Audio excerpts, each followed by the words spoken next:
When I first left the LDS Church, I remember trying to look around for a place for me and my family to worship on Sundays. As I was doing my searching, it wasn't like there was exactly big fundamentalist church buildings on every corner. This meant that I had to do my due diligence and really look around. Now, for a guy like me who might be just a little bit lazy, who likes his recliner, a bag of Doritos, and football a little too much, it felt daunting. I remember thinking, man, I wish this was easier. Well, starting today, I'm hoping to make that search for other folks a little bit easier as I begin a series of podcasts on different Mormon Fundamentalist churches. Today, I have Stephen Nielsen on the podcast. Stephen is in the leadership of a Mormon Fundamentalist church called the Church of Jesus Christ of Latter-day Saints in the Kingdom of God, also known as the Nielsen-Naylors.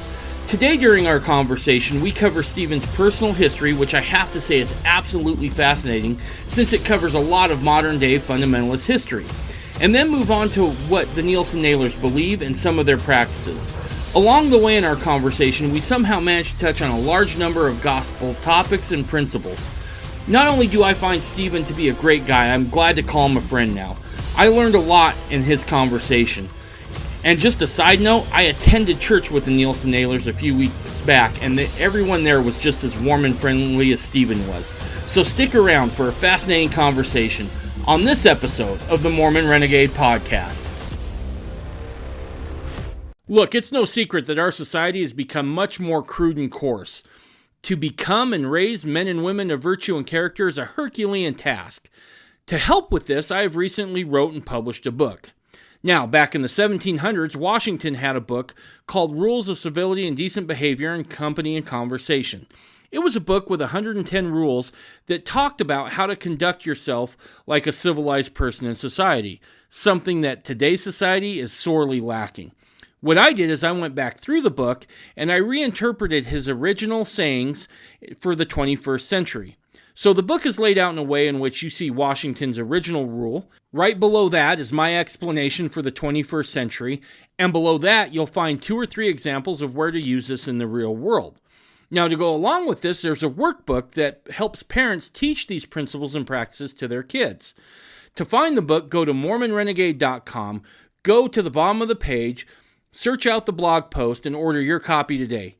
I can bear personal testimony from personal experience that this is an invaluable tool to help you raise men and women of virtue and character.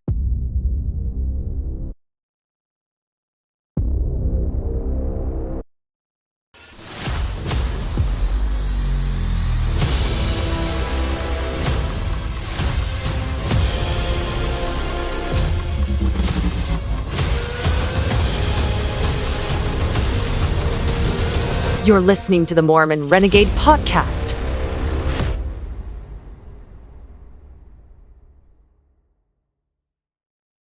Stephen, thanks for being here, man. Oh, glad to do it. A little nervous, but glad to do it. That nervousness will go away in a second. I get that a lot. It'll go away in just a few minutes. Once people figure out this is a conversation, not an interview, things go a lot better. So, but how's everything been going for you since the last time we talked? Well, busy, just really busy, but really good. It seems like everybody's busy these days, but I've been on the opposite side of it, so this is great. So no, surveying's kind of the same way. It's either you're so busy you don't know what you're going to do, or there's no work at all. It's feast or famine. But so we were set up by a mutual friend who, shout out to Sean Anderson. I had heard great things about your church. I mean, absolutely fantastic things.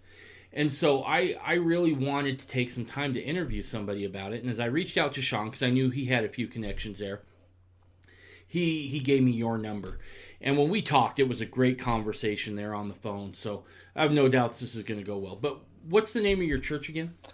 Well, officially, and it's the Church of Jesus Christ of Latter-day Saints and the Kingdom of God. So that whole long title, which is interesting because it's it's close resemblance to our mother church. Sure. But that's the name of our church. people will often call us a Nielsen-Naylor group, Right. primarily because of my dad was in charge, and there's also Frank Naylor was an older gentleman that was in charge. So people tend to think of us as more the Nielsen-Naylor group. Gotcha. Can you speak up just a little bit? Absolutely. So, tell me a little bit about you. Were you raised in this? I mean, are you from fundamentalist stock, so to speak? Yeah, I was born and raised. I was born in Salt Lake, and been raised in this all my life. As a young boy, I think about we were probably 5 years old. My dad split the family apart, not necessarily between mothers, but between different ones of the kids. And I ended up going down south into Colorado City and living there with some of my sisters who were going to school. And that was for, I think, probably from the time I was about maybe 4 or 5 till 8 to 9, right in there. So I lived in Colorado City, and the rest of my older brothers and some of my younger sisters all lived in Salt Lake. So we've kind of separated our family out there. And so I went to first and second grade in Colorado City and got to know a lot of the people in Colorado City that are still there today. Made a lot of friends from first and second grade that are still my friends today. Were you guys part of the FLDS at that time, or was that? Yeah, technically, the FLDS, or the actual organization of the FLDS, wasn't in existence at that time. In fact, we were actually. It was not even an organized group like incorporated. We just, they called us the group or the work or whatever the name was. We actually wasn't an actual incorporated entity of any sort, but we were all a part of that great big group with Leroy Johnson and that whole council of men before that division that happened in the 80s. And so that was the group that I grew up in. My dad was a convert in the 1950s as a result from the Truth magazine that Joseph Musser had put out, and in the early 50s, why he came into what we call the work, and wasn't married, started his family, and several of his brothers and sisters came also. My grandpa, they grew up in Hiram, Utah, and of course the Jessups were up in Hiram, and so my grandpa, well, they were actually in Millville, but it was right next to Hiram. My grandpa was the sheriff up there in Millville and Hiram area, and so he knew all the Jessups, and he knew they were all kind of polygamous people, but he was well in the church. So when my dad kind of got associated with the fundamentalist people, my grandpa just was like, "Don't get too associated with those people, man. They'll gather up a couple little knickknacks from Short Creek and marry them to you." And to him, a knickknack was an old horse that just Right. just wasn't up to much. And so he had kind of this little warning there, and after some time, my dad ended out bringing him to church one day. And he just says it was like an old family reunion. All those old friends he knew from Millville and up in the Hiram area were all. He says it was just like an old reunion for them. And so my grandpa eventually did come around and ended up marrying 2 or 3 of those gals from Short Creek. Nice. Yeah. So did you ever meet Leroy Johnson? Yes. What was he like? Because I've read some things on him, and he seems like a man who really loved his people. He did. He was a very kind man, very soft spoken. He wasn't a long speaker. I remember as a kid, I loved it because he would give short sermons. Right. But oftentimes he would tell stories and things that you could relate to, inspiring stories. But there was a feeling around him, and perhaps it was that we were taught to respect him. I mean, he was somebody really important. Perhaps that was some of the reason why that I thought very highly of him.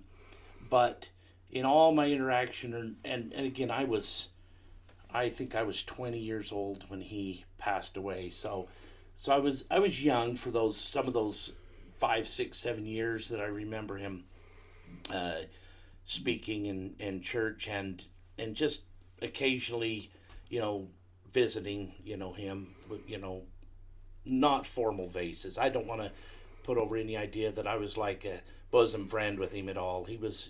I knew who he was, and had obviously shaken hands and talked with him briefly at times.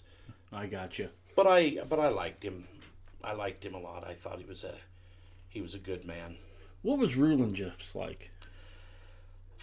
Far more austere, and really, those that knew him intimately says he was a lot more kind, but he was the kind of man, a little bit no nonsense kind of a man that you didn't, he would tell you what he thought real bluntly, and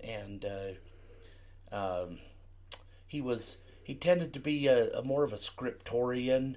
A lot of his sermons and things were more, he'd lean real heavy and read lots of scripture, which made me fall asleep.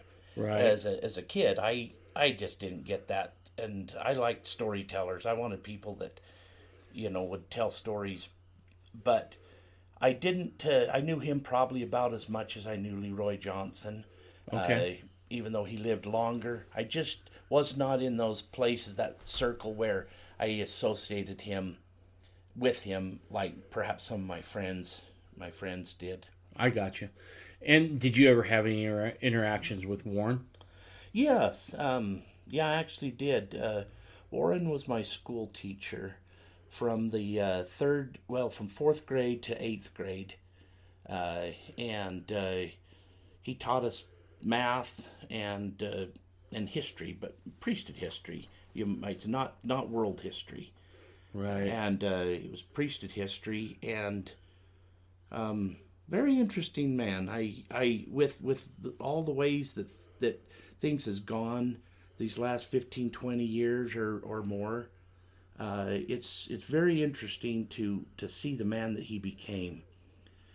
When I knew him at school, I actually liked him. A lot of people, didn't.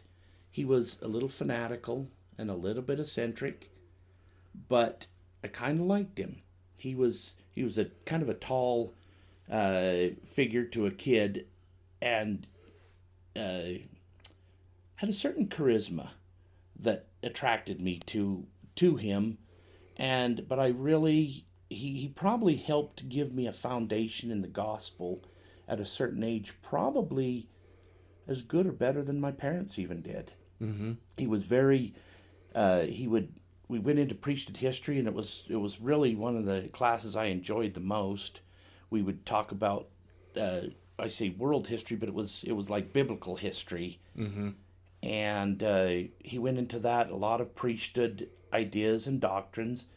And like I say, he was, what I mean by a little bit fanatical is just, here's a little example.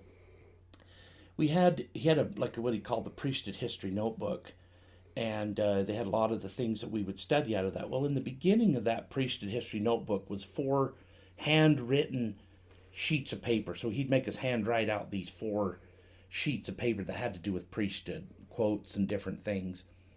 And we would have to write those things out by hand, and all 4 off memory. And if we missed even one comma, one period, the whole thing was failed. Whoa. And he would have us do this several times through the year. And so I would remember those papers. And at one time I asked him, because I was a why person, always a why person. Sure. Why are we doing this? And lazy, that comes from a little bit of laziness, because I gotta know why we're doing this if I'm going to put forth energy and effort to I'm this. right there with you. And but anyway, so I'd ask him, I'd just say, yeah, we called him Mr. Jeffs, but I'd say, Mr. Jeffs, why are you making us do this like this? This just seems so bizarre. And he would say, someday you're going to be tested on this stuff, and you're going to need to know it by heart. And so I thought, oh, okay, good enough for me. And so we would remember, we had like the heads of dispensations. We had some priesthood quotes. We had a few quotes from one from the 1880 Revelation, one from the teachings of the prophet Joseph. And so you'd have to memorize all these quotes, every comma, every period, and everything. And interesting enough, halfway through my 8th grade year, he left school for 2 weeks. No explanation, just brought a substitute in, said, this is your new teacher till I come back. And nobody knew where he went, and after a couple of weeks he came back. And he was a different person. He's always had that little fanaticism, but this time it was full-blown weird. He talked weird. He talked in that same voice. If you've ever heard him, Yeah. you know, it's a real weird, slow, almost a mesmerizing, Right. hypnotic voice, and he talked weird, and he would say things. And he, the first things he did, he says, everybody pull out your priesthood history notebooks, and we all did. He says, take those 4 sheets in the front of the book and rip them out of your book. And so we all ripped them out of our books. He says, pass them forward to the front of the class. And we all did. And he loved to, it was another weird thing about him, he loved to test you. He was always putting in these little tests. And so I thought, oh, it's a test. And so he got all those papers, and he leaned over the side of the desk and he dropped them in the garbage can. And he goes, they're not true. And I was at the back of the room, and I was leaning my chair against the wall, and I was smiling. I thought, well, pass that test, because they were all upstairs. They were in my head, Right. And so I thought, oh, this is the test he was talking about.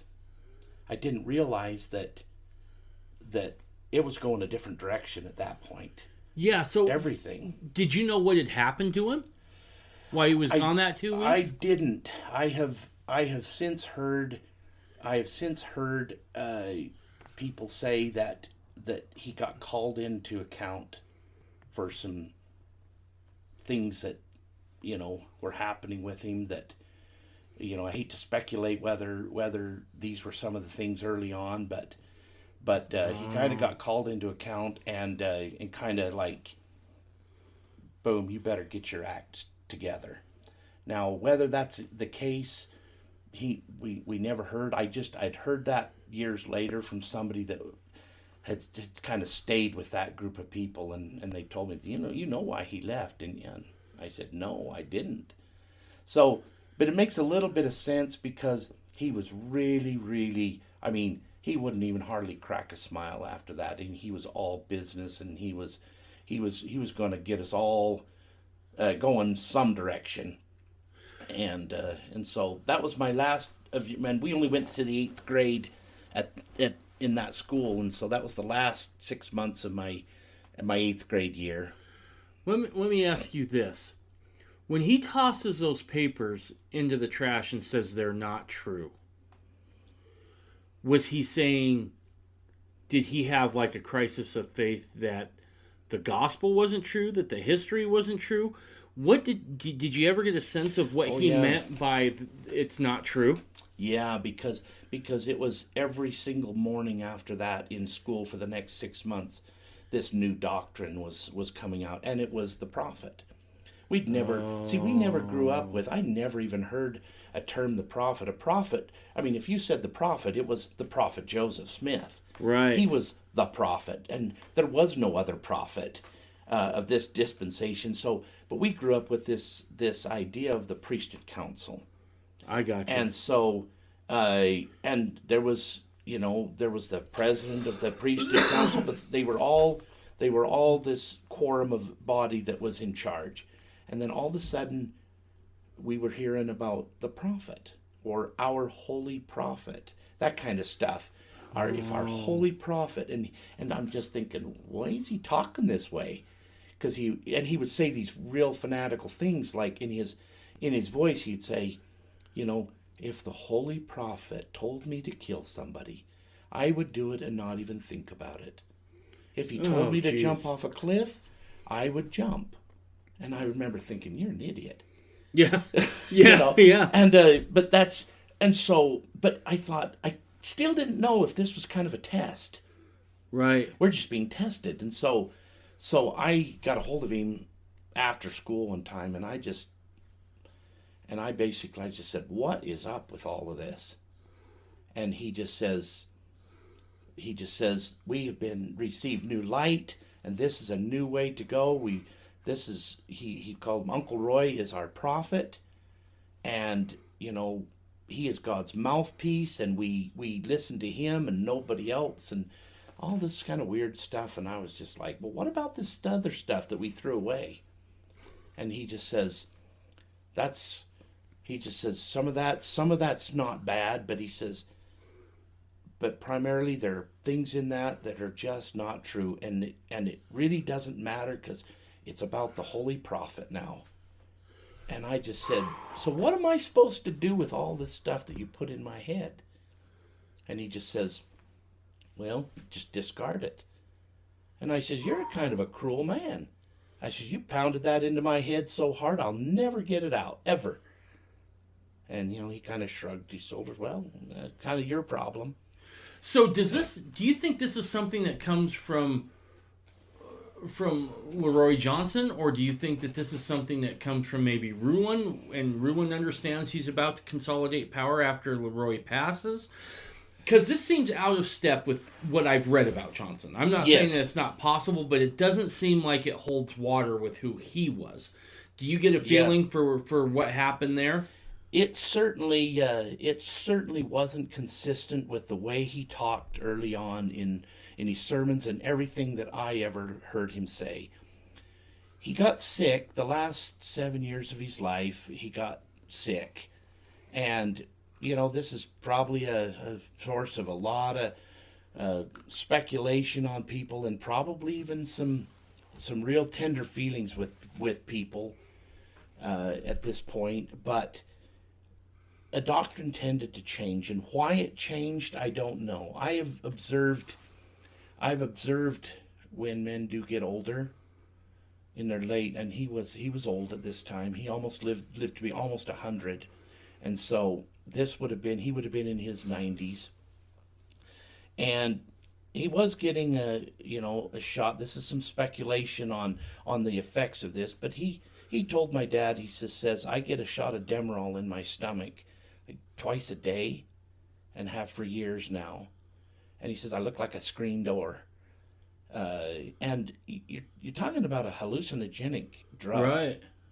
And I personally think he did pretty darn well for a guy getting that kind of medication. Now, I've talked with a lot of my friends that were still there that have since pulled out of the FLDS that would argue with me and say, "Oh, he was the same man he always was. He never changed."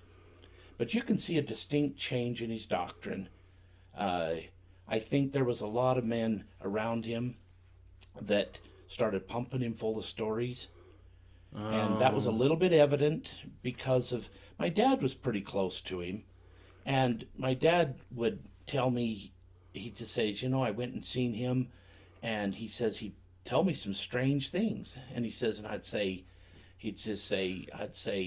"Well, that's not true." And he'd say, "Well, that's what they tell me." Things like that. And so it seemed like there was a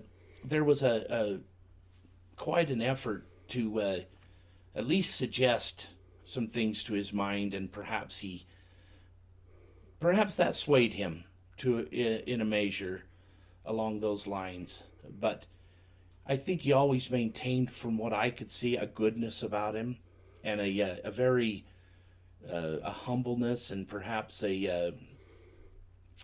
he really did care, even to the very end, a genuine care for the people. He was a very good father figure that the people felt really comfortable with. And during this time, under Johnson's administration, if you will, are they practicing things like placement marriage? Are they doing those sorts of things? Was that a common practice? Yeah, that was a real common practice, and it started early on before my time, so it was kind of one of those practices that I grew up with and never really questioned, and this might be a little revealing, but until I got old enough to recognize girls, and then it became a real fear, because you're not sure what's coming down the road for you. And I was really fearful about some of those things because I'd watched a lot of people just kind of girls just get put places, and boys not even knowing who they were going to marry till 10 minutes before they got married, and they get stood up and say, yeah, here, so and so, and 10 minutes later they're married. And that was a little terrifying for me. I can only imagine. And so that placement, this is my speculation, and I got to get a little disclaimer even about part of this interview. I want to be careful because a lot of these things are my perspective, and I want to make sure people understand I'm not speaking as any kind of an authority Sure. on things. This is my perspective and some of my history that I remembered. So some of it might be a little skewed according to what I saw. But the placement thing, as I grew older and started to see things, I think that it was a program that was introduced to try to stop another problem, which was dirty, 12 men Yeah. all getting revelations over one girl. And then it's like, then how do you deal with that? And so Right. it got to the point where I think that they started this program, and it morphed into a doctrine, and even almost an eternal principle, if you will, that it's tough to find that. I believe in revelation marriage, Sure. and I believe that people can help. Yeah, I think a father has a lot of influence to help his daughter in who she can marry. Help her. As I tell my own daughters, God didn't put me here to make your decisions, but He did put me here to help guide you to the right decisions. And because if there's a guy I'm going to have to beat up, I got to know I can take him. Right.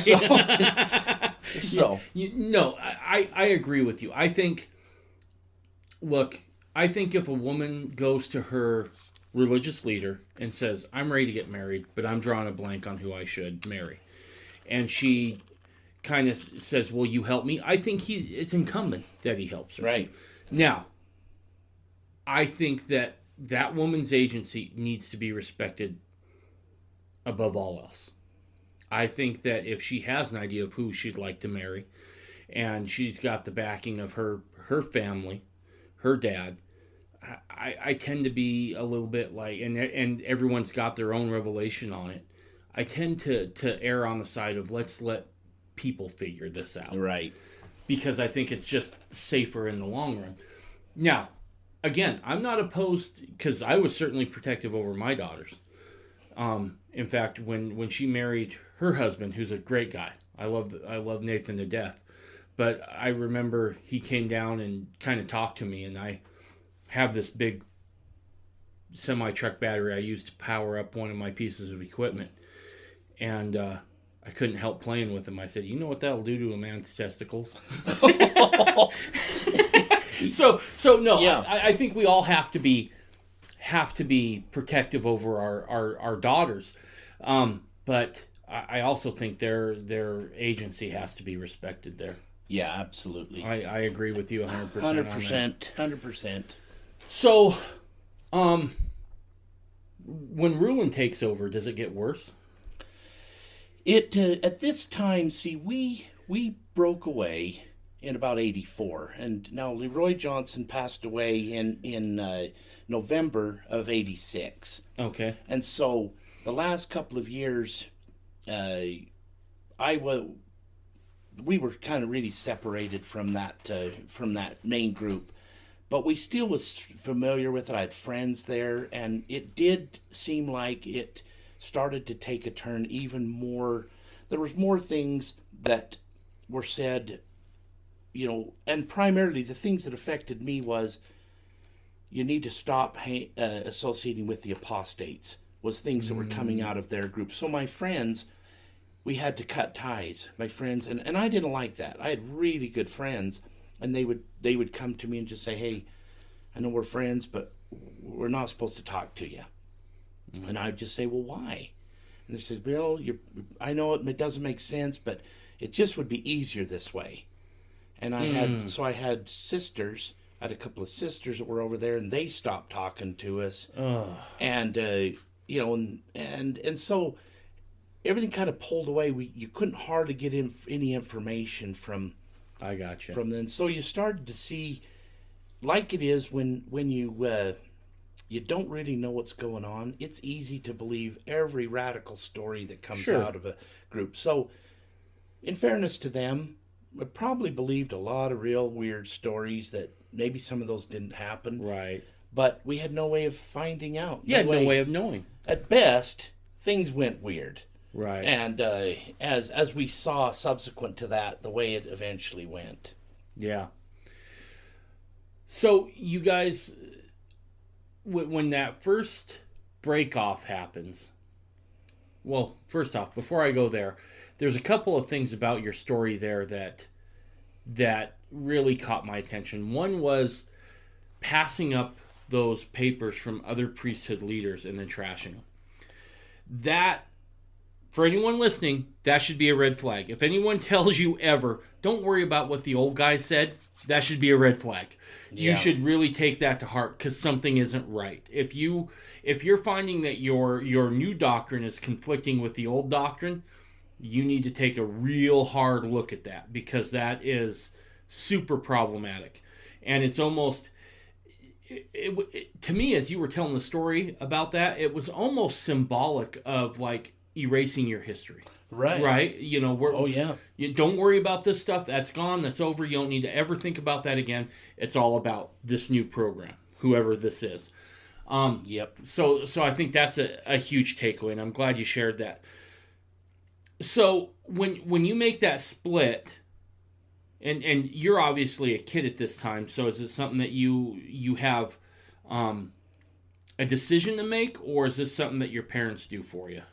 Well, my dad had decided he wasn't going down that road, and so we understood as a family, and there were several families that all had kind of taken this stand. Really, they were really trying to just stay going down the same way we had always gone. Right. But it was when this thing kind of went sideways on us, we just said, look, my dad said this, we're just not going down this road. Now, in one sense, it was easier to go with my dad, but in another sense, it was very difficult to walk away from some of those friends, because at 14 years old, that's your whole world. Your friends are more important than your parents. Oh, yeah. Yeah. And so it was hard for me to walk away from those friends and just not have anything to do with them, because I'd want to keep associating with them. Right. But they're the ones kind of telling me, look, we're not supposed to talk to you. We're going to get in trouble if we do. And so that it just became really awkward at the time. And I wasn't nearly as, how should I say, willing to just push the envelope a little bit with people like I am today. I wouldn't put up with that today. I'd just go right up and go talk to them. I don't care. Right. But back then I was like, oh, this is awkward. I don't know what to do. And so I just avoid it as much as I could. But I didn't like it. I did not like it. And it didn't feel good to me.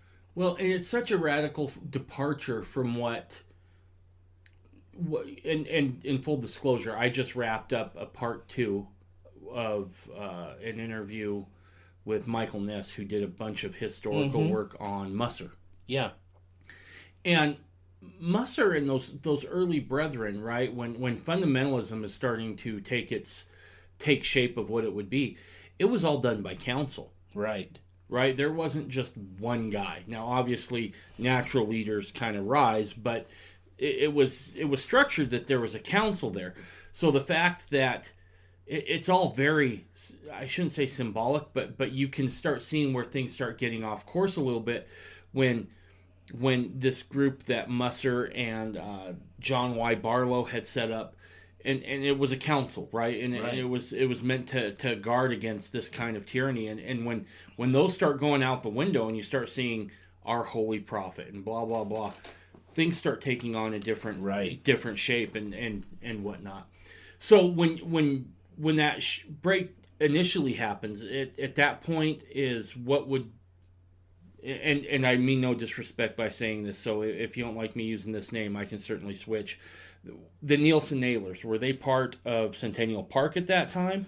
Because that split would give birth to Centennial Park. Am I correct? Right. Yes, that's correct. Yes, we were all of us were all part of this whole body. They sometimes referred to it as Second Ward. Right. But it was only just to make a distinction, like who was who. And so, yes, there was a fairly large group in Salt Lake that separated, and of course, not as big of a group down in Colorado City that separated, and eventually, by 85, 86, had bought some property that is referred to now as Centennial Park, kind of across the highway from Colorado City. And so, yes, we were part of that group, and in that council separate, kind of split down the middle.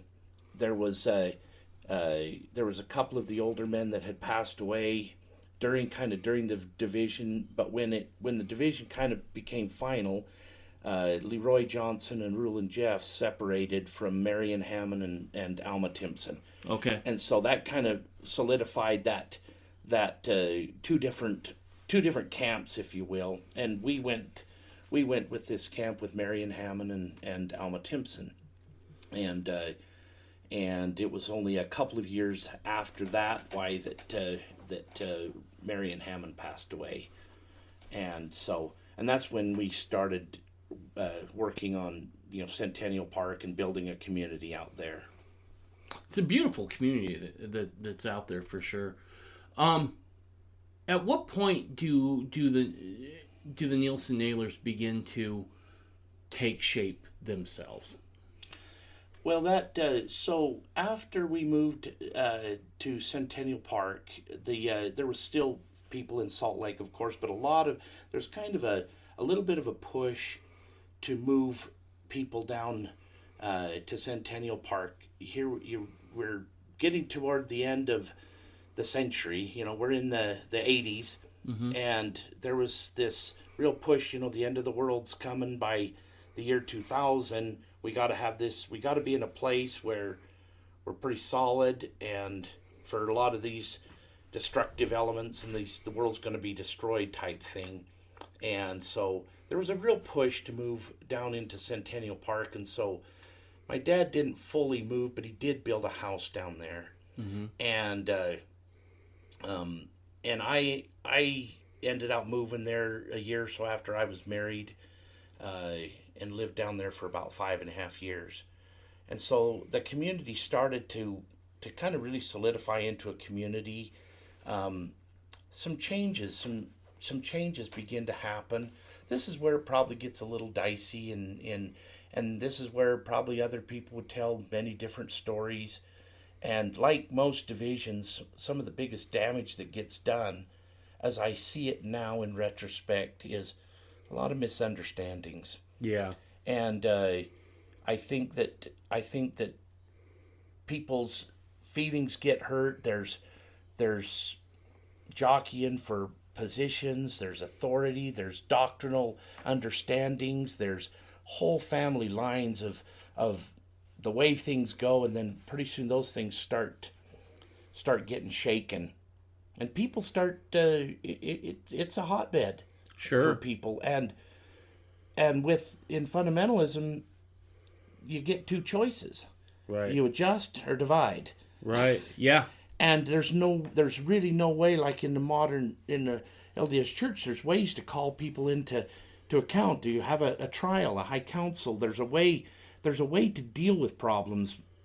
By and large, you can deal with a lot of the little problems that come up. Sure. We have no way to deal with problems. Right. And so doctrine starts to get preached, or this gets said, and there's really no way to deal with it but just saying, you know what? I'm not going to deal with this anymore. I'm not going down this road, and so you end up having another division, and primarily, there's a lot of, as these things go, there's a lot of little nuances and things about why these things happen, and that's probably something that I probably take somebody a lot smarter than me to ever figure out how all that happened. Well, And here's the thing, some of that is always lost to history. Yeah. Right? Because even though, we're supposed to keep journals, sometimes we're not even as forthright in our journals as what we'd hoped we'd be. Right. I know I keep journals that I tell my kids, you don't get to read this till I'm dead. You just don't. Yeah. Either there's stuff in there that is my own thought process that I want you to retrace, but now's not the time. Yeah. So, some of that I think is just going to be lost to history. How much of it was truly doctrinal stuff? How much of it was personality things? Those are all things that I think are usually and rather than or, right? Right. There could be both within these kinds of things before you get to the end. So during this time, because I can't imagine the upheaval that you saw, because you see the division of the FLDS to Centennial Park or the Second Ward, and then you see this other division, which results now in the Nielsen-Naylors. Does this ever shake you to the core? I mean, does this ever make you question this whole fundamentalist thing at all? Oh yeah, absolutely, absolutely, and that was one that was several years because with that shakeup, it kind of took us down a completely different direction that we weren't accustomed to, based upon our history. In other words, we had dealt with a priesthood council that were kind of considered we answer straight to God, not to the people. This is we're in charge basically. And I hate to use the word dictatorship, but it was a benevolent dictatorship, if you will. Right. And that was part of the teachings that we had, and so when you start to stray from this, when you start to see men get old, and things change, and you start to watch that people get close into these inner circles with these individuals, and then pretty soon the program starts to change, and you start to see this can be problematic. And yet it was the way it was when I was growing up. It was just like it was God's truth. And I since as I read history, I start to realize that the whole fundamentalist society of people has been an evolving program from the time of Loren Woolley to our current day. Right. And you've got many different factions that will hang on to things that Loren Woolley said or John Woolley said. And then there's another faction that will hang on to things that Joseph Musser said. And every one of these different myths, these special teachings that got had, you see this element of people. It's almost like a religion starts to get created with Right. all the secret doctrines that people have, and you find out this whole it's almost just fractures into many different groups of people. You have the main big groups, but then you've got even small families that pulled away into did their own little thing, because Kind of went independent. yeah, just but they would create like almost a family group, like it was just strictly their family, and you'd get 2 or 3 of those going out there, and that gets really problematic also, because who are those people are going to marry, Right. and so you get a lot of those. There's just a lot of dynamics, and I just don't think anybody really thought that it would go on this long. Right. And so it was some real short-term thinking. Right. What sustained you through that? Right? Because, again, it sounds like your whole world got shattered not once but twice. What sustained you through that? Because at some level, I imagine, at least for me, and this is going to point back to my own personal flaws, and that I'm probably a little lazier than what I'd like to be. I'd love just to sit on the couch and eat Doritos and play fantasy football. That's what left to my own devices, that's what I do. Yeah. But I know for me, in seeing something like that, the LDS Church would start to look a little appealing, right? Because at least there's stability there. Yeah. So what sustains you and sustains your faith through these two just earth-shattering events? That's a little bit of a your complex question, because I'm going through the years, those real formidable years, from 14 up to 21, 22, and I was married at 20, so there's some real years that at one time, yes, I actually did. I went over to the local ward there to the bishop, and I had a talk with him because I was curious. I liked the social programs. Mm-hmm. We had very little social programs, and I wanted to play football for Granite High School so bad my teeth ached. I wanted to play football, and but we were not a part of the world, right, so to speak. And my dad said, no football. You're not going to high school, and I just wanted so bad to be a part of something like that. And so I was looking for a way out if I could, but I didn't go that direction. I think primarily because there was something deep inside that I absolutely believed, mm-hmm. and I want to say it was Joseph Smith, because I think that was the rock, the fundamental testimony that I got early on when I was 11 years old. I mean, it was just burned in me, and I just was like, I know that this man was a prophet of God. But along with that, I got a testimony of the fundamentalist Joseph Smith, not right, the LDS Joseph Smith, if that right, makes sense. No, that makes perfect sense. I just... But so I never wanted to leave. I was so absolutely convinced and believed because of that experience that I had, that Joseph Smith was who he claimed to be, that it was probably an anchor to me, okay, more than almost anything else. I wanted more than anything to meet him one day, and perhaps that shaped my thinking in the sense that I didn't want to meet him one day and have him say, you gave up the very thing I lived and died for. Right. And I was just like, I do never want to be in that place where I got to meet him and not say, look, I wanted to fight the same fight you fought, type thing. If that makes sense. No, that makes perfect sense. And at a young age, I didn't have a real good foundation and understanding of the gospel. It was growing, but I think it was probably Joseph Smith and that probably sustained me through some of those real rough times. I just wanted to see him. Right.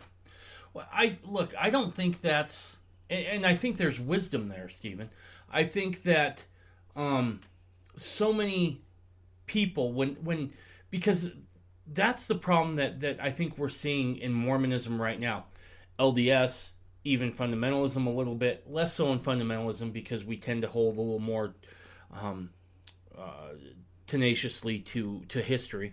But a lot of folks, especially if they're in the mainstream or they've never heard of this stuff before, there definitely is, in my estimation right now, there's three Joseph Smiths that get talked about. There is the LDS version of Joseph Smith, there's a fundamentalist version of Joseph Smith, and then there's the Doctrine of Christ movement, Joseph Smith. Mm-hmm. And they're three distinct people. Yeah. Right? Now, I can make the case all day long, based on history, based on good scholarship, that I believe Joseph Smith is closer to the Joseph Smith most fundamentalists have come to know and realize. In the LDS Church, what you have is a Joseph Smith that is very kind of whitewashed a little bit, I want to say. And by whitewashed, I mean not necessarily covering up any of his flaws or anything, but whitewashed in the sense of taking away all the controversial teachings that were problematic to move the LDS Church into the 20th century and to see what it became. So it's a little more pastel of a Joseph Smith. And then the Doctrine of Christ is just they're way off base. I think I've detailed that on here enough. Yeah. But there's wisdom there in the sense of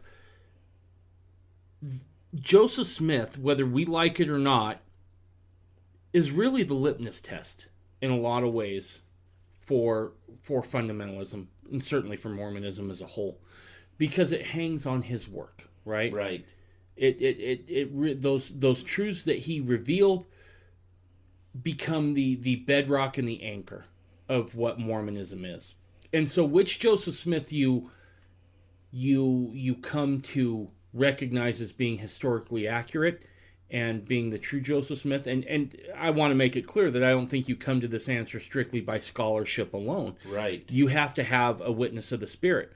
But if you can anchor it to the Savior, and you can anchor it to those teachings that Joseph really taught, I think you can weather almost any storm. And I'm always interested in those faith crisis moments, because I think we all have them. Right. We all have them. And seeing somebody who successfully navigated those and came out on the other side with testimony intact, if not stronger, is worth exploring. So I appreciate that. So as the Nielsen-Naylors begin, is there a central gathering spot? I mean, what's the idea as the new group begins to take shape? Are they saying, okay, well, let's go south of the highway now a little bit, or something like that? What are some of the talk? Well, there wasn't primarily probably the larger group of the Nielsen-Naylors at that time were probably still in Salt Lake. Okay. Even though some of us had moved down to Centennial Park, but there was kind of a separation there, and we had a small group of people in Centennial Park that was meeting, and it became very awkward, as you can imagine, when you've got 25, 30 people meeting, and just quarter mile down the street, there's 300, 400, 500 are meeting. Right. And it's really, I think I get a little bit of the idea of what it feels like to be a black kid in a white neighborhood. Sure. Sure. Sure. So anyway, it just starts to feel really awkward, mm-hmm. And yet a lot of these people, and I got to say this, a lot of these people in Centennial Park were just absolutely dear friends. They still are to this day. We get together and we talk and we're both more secure with maybe where we're at. We even talk about some of our differences at times, and there's not quite so much the animosity that was there at one time. And so I can go down there, I can visit, I can see people, and there really are. There's some really dear friends to me.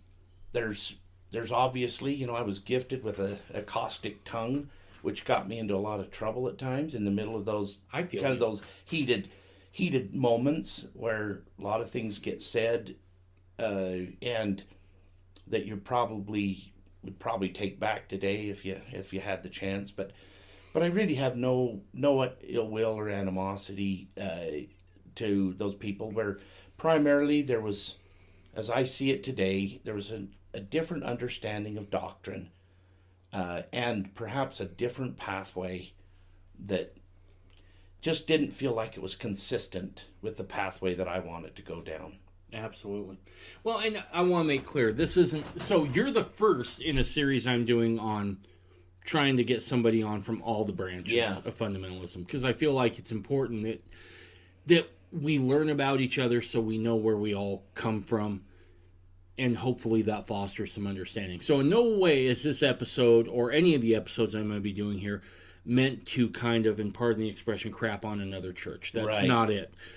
I'm genuinely curious. And then two, I feel like we're in a strange spot now within Mormonism where we kind of cannibalize each other, right? The LDS Church cannibalizes, we cannibalize, and others, and it's just infighting. And the whole time we're doing that, the real enemy's at the door kicking it down. Oh, yeah. And so, to a certain extent, I'm like, okay, we can have our theological minor differences later, and for the most part, they are minor.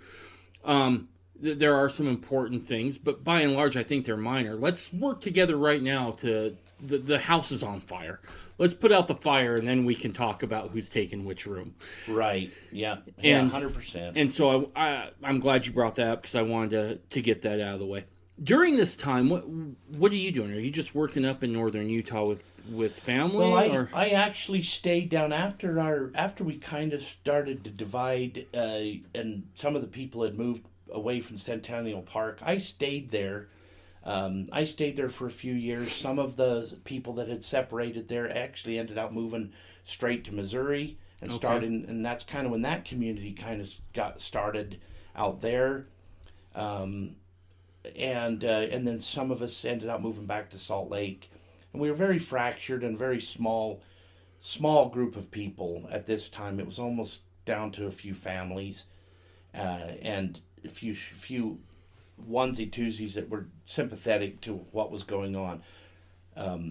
So we moved to Salt Lake, and my dad had been set apart. He was one of the leaders, but he had also been set up after this time as a bishop. So he was taking care of a lot of the bishop duties and those kind of responsibilities down there. And so when we separated, him and Frank Naylor Sr. was, and he was one of the men called into that council later on after Alma Timpson. So he was just like the last man of that council before their current council that they have in Centennial Park now. There's John Timpson and Claude Colley and some of those men that kind of oversee the Centennial Park group today. And so Frank Nader was called and prior to that, and there's a lot of issues, and it's probably where some of that division actually happened was right in the calling and the ordination of that new council. Maybe not altogether different than this kind of situation that happened with Joseph Musser and Rulon Allred and those early men that I grew up with. Right. There was a new council, and there was Rulon Allred. There was the old council didn't agree with the new type thing, and it caused some real issues. I hate to say, boy, I really understand this, because I'm still trying to get my head around how all this stuff happens psychologically. So I've tried to reserve some certain judgments and tried to just say, that was interesting, that happened. But anyway, to continue on with the story, Frank Nader, he was just like, I'm not going down that road with this whole New Deal. To him it was, and my dad kind of took a stand with him, and so that's kind of how we kind of got termed the Nielsen-Naylors group. My dad was the one that actually set up the legal organization of the Church of Jesus Christ, and we call it the Church and Kingdom of God. The Church and Kingdom of God. Yeah, and so that's kind of the short name. And so he took that entity. He had done all the legwork and the legal work and everything, and so he just took that organization with him, and that literally became our organization as far as a legal entity was concerned. And we came to Salt Lake, and eventually most everybody moved away that was still sympathetic to that from Centennial Park and so forth. And this would have been in the early 90s. Okay. And so over a period of time, we've grown. It was to about the year 2005. We reconnected with some of the FLDS people that had a separation at the time. Just shortly before Rulon Jeffs passed away, and Warren was really, really hacking off everybody that was any kind of a threat. Well, Winston Blackmore was part of that and had a fair amount following, and so they kind of cut him off up in Canada. And I was going to say, they went to Canada, right? Yeah, that's where they were from. Okay. And so they lived up there. They had a big community up there, some in Idaho, and then Salt Lake and in Colorado City, but they had pretty much pulled everybody down into Colorado City except the Canadians, primarily because the border wouldn't allow them to migrate down here. So they kept that community up there. Well, he got cut off, and that took about half the community with him, and the other half stayed loyal to Warren and Rulon Jeffs. And so in about 2005, he reached out to my dad. By this time, Frank Naylor had passed away, and my dad was pretty much in charge of everything. And Winston had reached out to my dad and wanted him to just come on up there and just talk about the history and see if we had something in common and visit and so forth. And so my dad did. And so from that time on, we've actually been connected,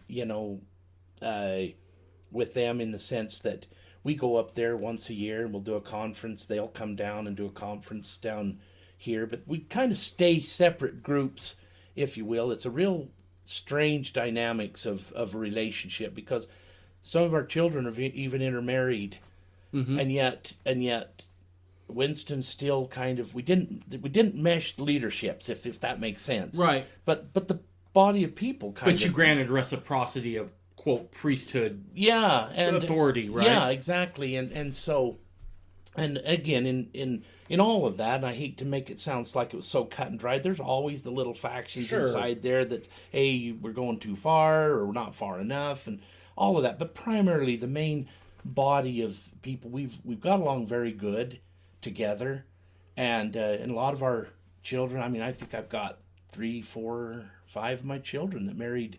Got several that married Winston's sons and their daughters, and so we share grandkids, and so there's a good working relationship with the people up north. I view them as all of our own people, because I'm not hung up nearly so much on authority as I used to be. Right. Yeah. There's one true authority, and that if God did nothing else, he sure shook that out of me. Yeah, no, that So. I could see that. I've never met anybody from the Blackmore side of things, but every time I hear Winston talk, 'cause he seems to be able to get on TV quite a bit, because he has a lot of knowledge about what happened down there in Colorado City. I'm always impressed. He seems like a great guy. I mean, seems like a really great guy. So, I don't know. If he's listening, reach out. I'd love to talk to you. But, he seems like a great guy. What was it like? So, you grew up primarily down south, Colorado City area. What's it like when you come up north, right? And you come into bustling Salt Lake? Oh, I remember, because see, I'd moved, like I say, I'd moved down there when I was a kid, and then I moved back up. And see, we didn't have a television down there. I mean, that's the first time I ever remember seeing a television.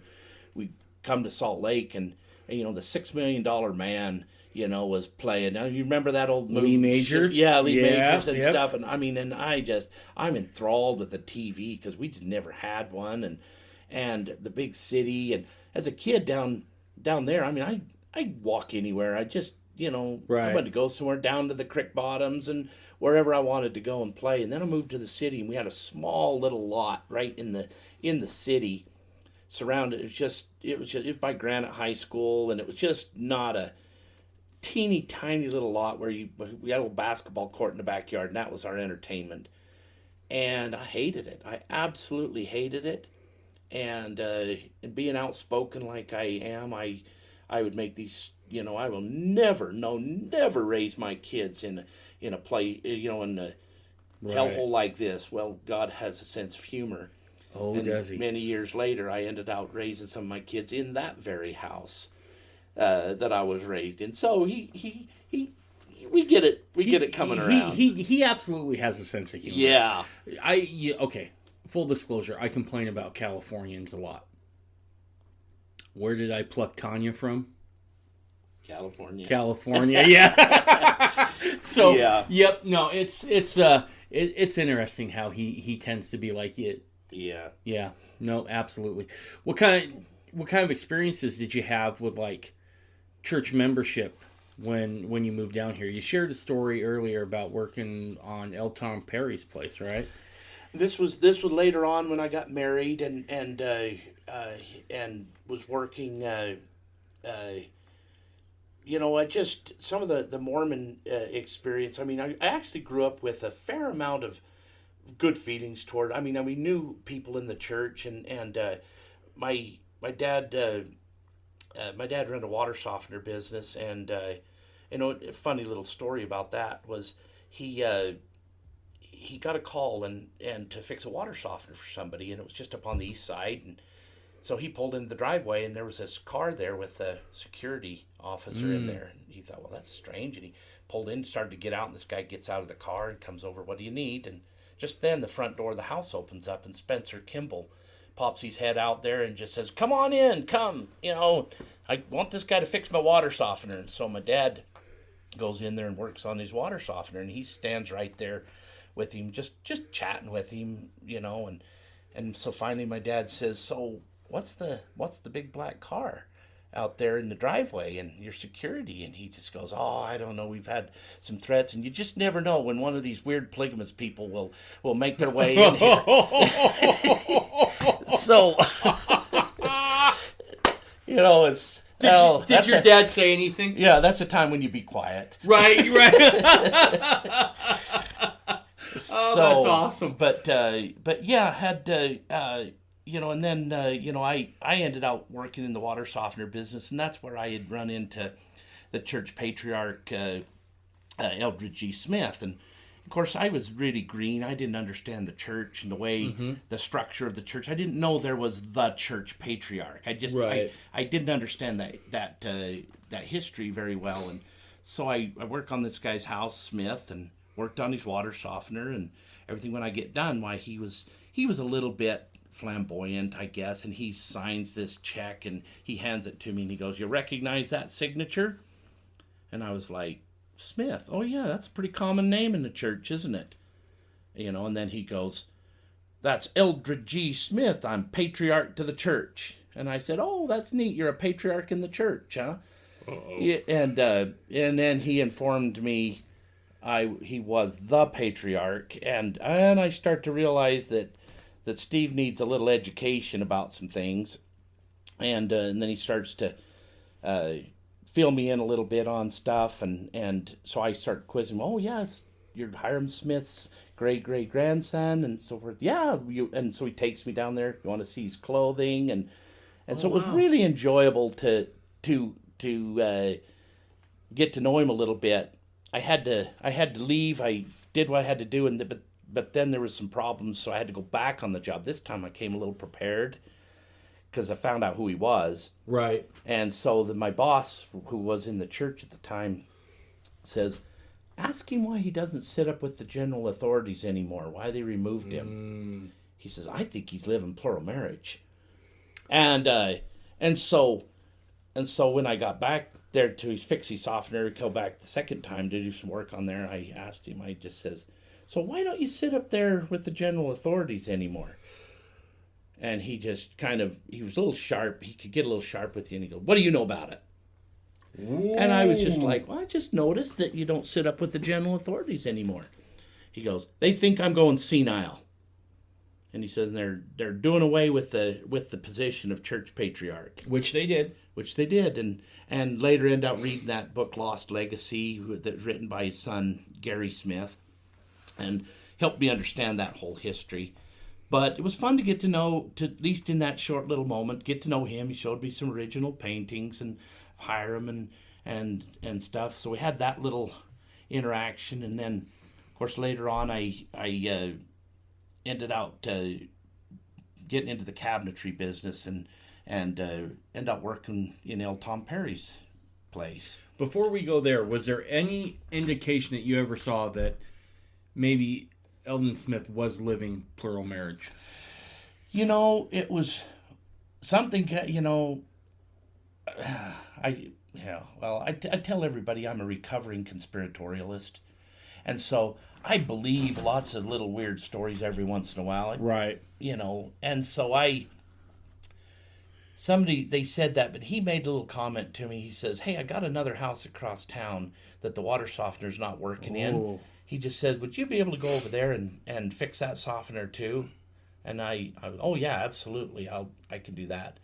But he ended up one of the other guys from the company ended up going there, so I never got to follow that out. But some had suggested that, but You never saw any evidence. I never saw anything, and there was probably more of the fundamentalist history that I really wanted to ask him about, but I didn't understand it at the time. But see, there was that old fundamentalist story of Lauren Woolley that when Eldred Smith's father died, see, it was a 15-year gap, I want to say, that Heber J. Grant passed that church patriarch authority to different men. Yep. He didn't want to pass it on to Eldred Smith. And there was an old fundamentalist story that Lauren Woolley says that they were holding that in trust till the rightful heir, that it could be given to the rightful heir, which would have been Eldred G. Smith. And so later on, they did eventually pass that on to him. But I always wanted to ask him, because there came a time when Lauren Woolley told that early council of brethren, I've passed that authority on to the rightful heir. Now, he didn't say it was Eldred G. Smith, but he just says, I've passed that authority now, held it in trust, and now I've passed it back on to the rightful heir. And I always wanted to ask him, did Lauren Woolley ever come to you and claim something? Ooh. But I didn't know that history or those stories. I hate to say it's history because it may just be in a story. Right. But I did want to, I would have loved to have asked him that question. I am fascinated with post-manifesto plural marriage within the LDS Church because it's not a clean break. I mean, I had a gentleman on this podcast not too long ago that told the story and even gave names, and I went and fact-checked it, where David O. McKay was still sending people up to talk to other men about fundamentalism when men started asking about it, right? Plural marriage, that sort of stuff. So I find it's not a clean break, and there's a lot of winking and nodding going on from one side to the other. But so Tom Perry. So I was able to do a little bit of, I didn't know who this man was. I mean, because I just got a little job and it said Perry on the job order. So I went up there and to measure up for some cabinets and figure out what I needed.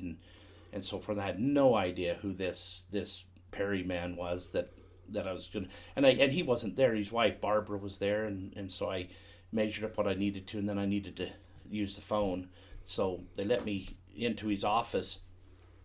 Still didn't know who he was, but I sat down in his office desk, their chair, and kind of wheeled around and looked up at his bookcase. And there's just a most fascinating set of books, all leather-bound editions of every Mormon book you could think of. And I was like, I was a book nut, so I was fascinated by this. And so I looked at those books, and I thought, wow, this is just really something, And then I turned my chair over to the desk, and right there on the desk was a paper, and it was minutes of the Quorum of the 12 Apostles meeting in the Salt Lake Temple.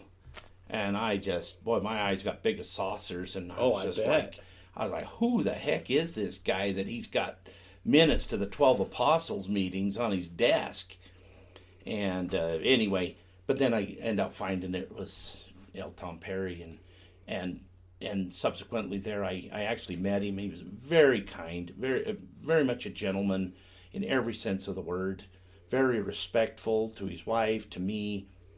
Thought a lot of him in the 2 or 3 weeks that I worked in his house, and even to the point where he when he had to go out of town, he handed me the keys to his apartment and trusted me to just whatever you need, just lock it up and I'll get the key from you when you're done. Completely trusted me in this house. And at that time he knew I was a plague kid, and that really said a lot to me about him. About his character. That he was willing to trust somebody like that. He was very frugal.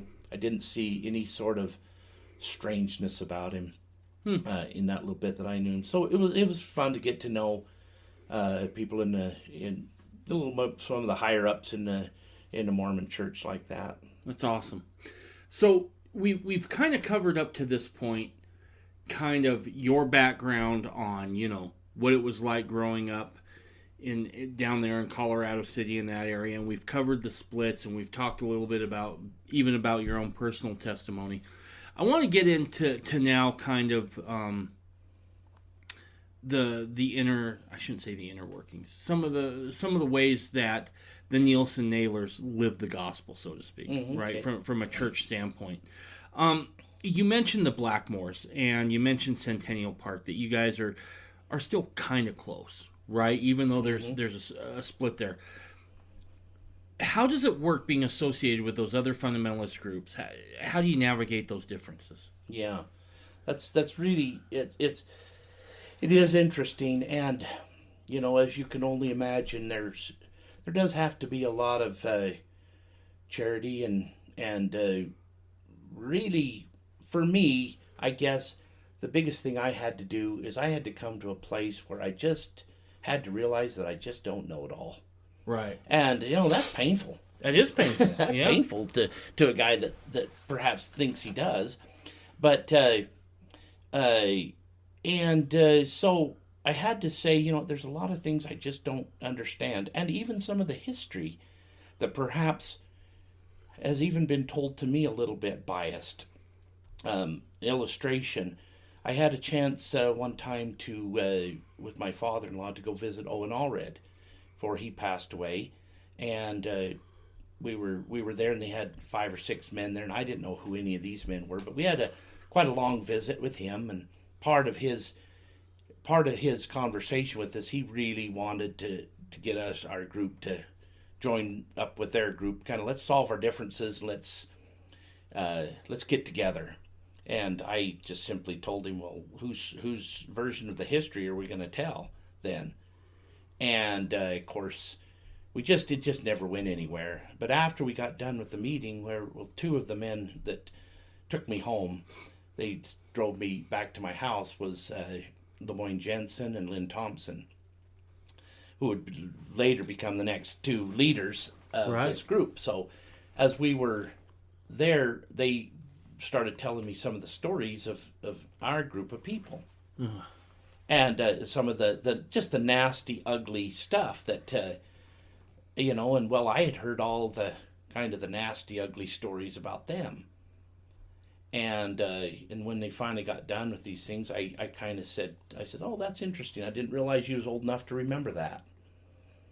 And of course, then they said, oh, wait, we weren't around for that, but that's what got told to us. And I said, and I got told a different set of stories. And I just said, so neither one of us were there. And neither one of us really know what happened. All we have is the stories and try to navigate through some of those things and try to make sense out of them. So I said, makes a lot of sense to me if maybe we would stop fighting each other and just maybe turn outward and start fighting the real enemy. Yeah. And, of course, that's easy to say, but it's tough when it comes right down to who's right. Right. And these things are very difficult. They're very difficult to navigate through, and when you have a little bit more ability to align with people that, again, I think anyway, when you don't have a real solid established group of people that have created a certain doctrine that has almost become their identity, it's a lot easier to navigate through some of these things with some of our friends up north with Winston and some of those up north. People are willing to just say, hey, you know what? We don't know everything that happened, and maybe it wasn't quite what we thought it was, and maybe you guys weren't as bad as we remembered, and maybe, that kind of a thing. And so you start to soften up on some of those things, and you start to look for the common elements that you actually do have with each other, and kind of just agree to disagree on parts that you just can't get past. And here's the other thing. And this is the part that drives me nuts, and I like to call it the Hatfield and McCoy syndrome, right? Because let's face it, none of us alive today witnessed the split, the two different councils that Right. Musser set up, the one down south and the one up north here. None of us were alive for that. At what point do we stop inheriting other people's slights? And I'm going to say something here now that might be kind of pointed in a little way and may ruffle some feathers, but you knew what you were signing up for when you started listening. If we really believe that men will be punished for their own sins and not Adam's transgression, then maybe we should start extending some grace to some folks in different groups. Right. And understand they are not their ancestors. Even if you think that your ancestors were completely innocent in the whole thing, which 10 to 1, I'm willing to bet that your ancestor had some on his shirt too. But let's just say he was completely spotless through this whole thing. They're different people now. Right. We're different people. Let's not thrust somebody else's transgression onto their kids or grandkids, because I don't see that fitting anywhere within this gospel narrative that Joseph revealed. Now, if you keep your separate groups, that's great. We can hug that out. That's okay. There's nothing there. But I like what you said there. Let's just extend some grace and some charity and work together where we can, because like you said, we're busy fighting amongst each other, and somebody else that's far worse is kicking down our door. Yeah, absolutely. And if the only thing we can do is just be honest enough to just say, maybe there's part of this history that I don't know about. Mm-hmm. Even if that's all that we can do to find some common ground, to just say there is always two sides to every story, and maybe I shouldn't be quite so sure that I absolutely know my side of this story, or the side that I've been told is indeed fact. And maybe there's more to this story. And just opening that possibility, I know that terrifies some people because it puts them on very shaky ground. But for me, it actually put me on far more stable ground, because I felt like it was more on a basis of truth. I didn't have to try to decide who I was supposed to hate, who I was supposed to associate with, who was apostate, who wasn't, who God loved, who he didn't love. And I could just say, you know what, I don't know. I don't know what God is doing, but I do know one thing. It's a hell of a lot bigger than us. Yes, exactly. We tend to get, because we're humans, and I've discovered that humanity has a way of becoming myopic, right? Yeah. It only sees what's in front of its face. That we'll never see the forest from the trees, so to speak, almost, right? Because of mortality. However, that doesn't mean we shouldn't strive to see the bigger picture. And sometimes it takes being shaken from your apathy and the status quo to help you realize that. Right. And I think that's probably part of the genius I see in some of the conversation that we've had here and over the phone. Was, I would dare to say it's because of the split that you witnessed twice over that probably brought you to that at some point. Understanding how those things can manifest.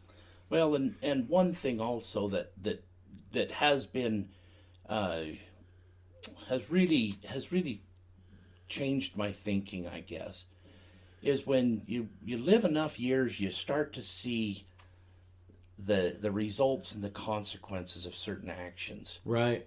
And you start seeing how those things play out. And and I'll tell a little funny story that got told to me, but this is just classic fundamentalists. And there's this little story was gal goes down to BYU there, and she's down the hallway, and she sees this little sign that says, cruise for $100. And she's like, wow, I always wanted to take a cruise. So she steps inside that doorway and she says, I cruise for $100. And they say, yeah, we'll do that. And here's my $100. And they come behind her, take a little bat, whack her on the head, down she goes. They stick her on a little raft and push her out behind the campus there on one of the little ponds, and she's just out floating out there. And she kind of comes to, and she's looking around. She sees somebody else out on a raft, and so she paddles over there to that other raft, and this other gal's out on this raft, and she's like, man, do you think they serve drinks on this cruise? And the gal goes, well, they didn't last year. So sometimes we're just really slow learners. Right. And this is one of the things that I've watched in fundamentalism that's been very interesting to me. We keep going down the same road. Yeah. And then wonder why aren't we getting different results? And people will start saying, well, let's get different people in charge. It was the people. There's people in the FLDS that believe the whole problem that happened down there was Warren Jeffs. And I go, no, he was a part of it. He was a willing participant in a much bigger game that was being played. Right. Is one man a tyrant because many men are slaves? Or are many men slaves because one man's a tyrant? Which one is it? Right. And you're like, you know what? They're working together. Yeah. In this story. Yeah. And so you watch that thing play out. And you start to ask some questions. And this is kind of where we kind of evolved to. You start seeing some of the problems that happened in the fundamentalist movements. And you start asking a different set of questions. Like, what could have been done different? Why? Why did we have to go down that road? Why do we have to divide every time there's a problem? Now, I believe, this is just my belief by studying the history a little bit. I don't believe that they ever thought that it would go this long. No. I mean, Wilford Woodruff, when he signed that manifesto, he didn't think it was going to go but a few years. You know, you are 100% correct. And if you were an old man and thought, okay, this is all going to be over in a few years, you would make a short-term decision. Yep. Even if he had been told 130 years is going to go by and it still won't be done, Wilford Woodruff might have made a different decision. Yep. Now, I don't know. But Lauren Woolley said this thing wouldn't go beyond 1935. Right. Lauren Woolley didn't. I mean, Joseph Musser was absolutely convinced that this would be over by the 50s and 60s. And the men that I knew says we would be done and in the millennium by the year 2000. And here we are, 2023, and it's not done. And we keep making these short-term decisions, as I see it. And I've got to qualify that. As I see it, we keep making these short-term decisions to try to buy us a little time till somebody a hell of a lot smarter than us can come and set these things straight and get us back together again and stop fighting. Yep. Now, to me, it makes sense that you would start to address the problems and stop worrying about what's God's business, which I term, if the one mighty and strong or whoever's coming to set stuff straight here, I say, well, that's God's business. That's my business is to take care of my work. So you start asking, for us, we started asking some questions saying, you know, how much of this stuff was really intended to be? And really when Lauren Woolley first started, you know, trying to keep these things, they were primarily all in the church. I mean, they were working in the church. And so when he tells them, you know what, don't pay me tithing, don't go start meetings, don't colonize and congregate together, go to the church, pay your tithing to the church. We're not creating a new church. We're keeping alive these certain principles that the church is giving up. And this thing evolved over time. And well, pretty soon, Joseph Musser and John Y. Barlow and some of those men, they were in a different day. Yeah. And you know, and the church is using funds that they're paying to help persecute the fundamentalist people. That might be news to some, but and they says, well, why are we paying tithing? Why don't we pay it to our own group of people to help our own poor and needy? Right. And so you see an evolution start to happen. But one fundamental problem, I think, has happened with the fundamentalist people from that day to this. A church evolved without the checks and balances that God set up in the Doctrine and Covenants about how a church should run. Right. And so how do you deal with any nut job that wants to stand up and say he's a neat leader? I mean, how do you deal with the Warren Jeffs? Because I think it's spelled out very well in the Doctrine and Covenants. People knew about Warren's problems years and years ago. And think of the disservice that it did to him and to the people later on. Yeah. Because just think, I mean, this could have been addressed early on and helped him and perhaps alleviated a heck of a lot of suffering and misery that the people have gone through. Now, I don't know what that would say, but I do know that when the Lord speaks in the Doctrine and Covenants and he lays out the way his church should operate, I think we ought to consider that before we just dismiss it and say, oh, that belongs to the church. We're the priesthood. Right. That doesn't apply to us. Right. No, I think you're right. There's so many things that you just said there that kind of resonated with me. In that episode I just did with Mustard, those 2 episodes, one of the things that I found fascinating was that you are correct. They all thought that it was going to be over quickly. Right. That this manifesto thing was... And I firmly believe Wilford made sure that it was worded the way it was so that there was plenty of wiggle room. But everybody thought it was short term. They thought this because even certain higher-ups in the LDS Church thought it would be short term. Right. Musser attends a meeting in the Salt Lake Temple as a practicing polygamist with the first counselor in the first presidency, where they're asking, okay, what do we do here now? Because we can't baptize our kids in the church. And they get the council, keep your records. Because in a few years, we're going to bring you right back in, and those records will be there. So they had no idea that this was going to go on as long as it did. Right. And what that requires us, and I love what you said there, Stephen, because I think it's absolutely 100% true. What that means now is that we have to start looking at what was said, when it was said, and what was the context of it. Because there's a lot of advice that was given that got taken as commandments from these early fundamentalist leaders when they're trying to hold it all together. Right. Right? And they're just like, let's just do this because this will keep us all together for another few years.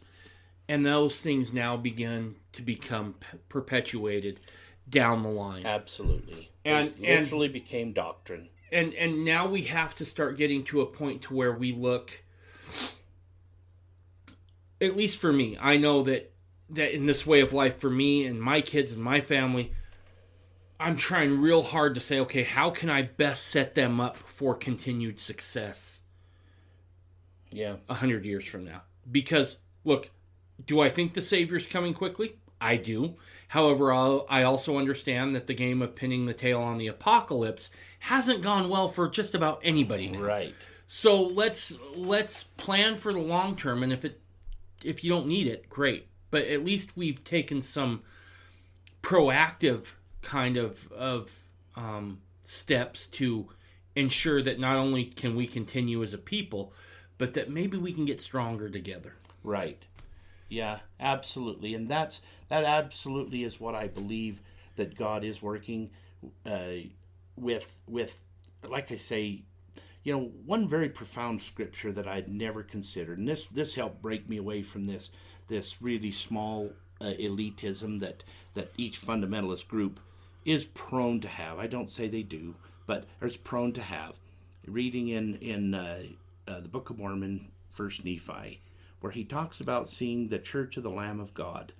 And he says, it was upon the face of the whole earth, and its holdings were small, because of the whore of the earth.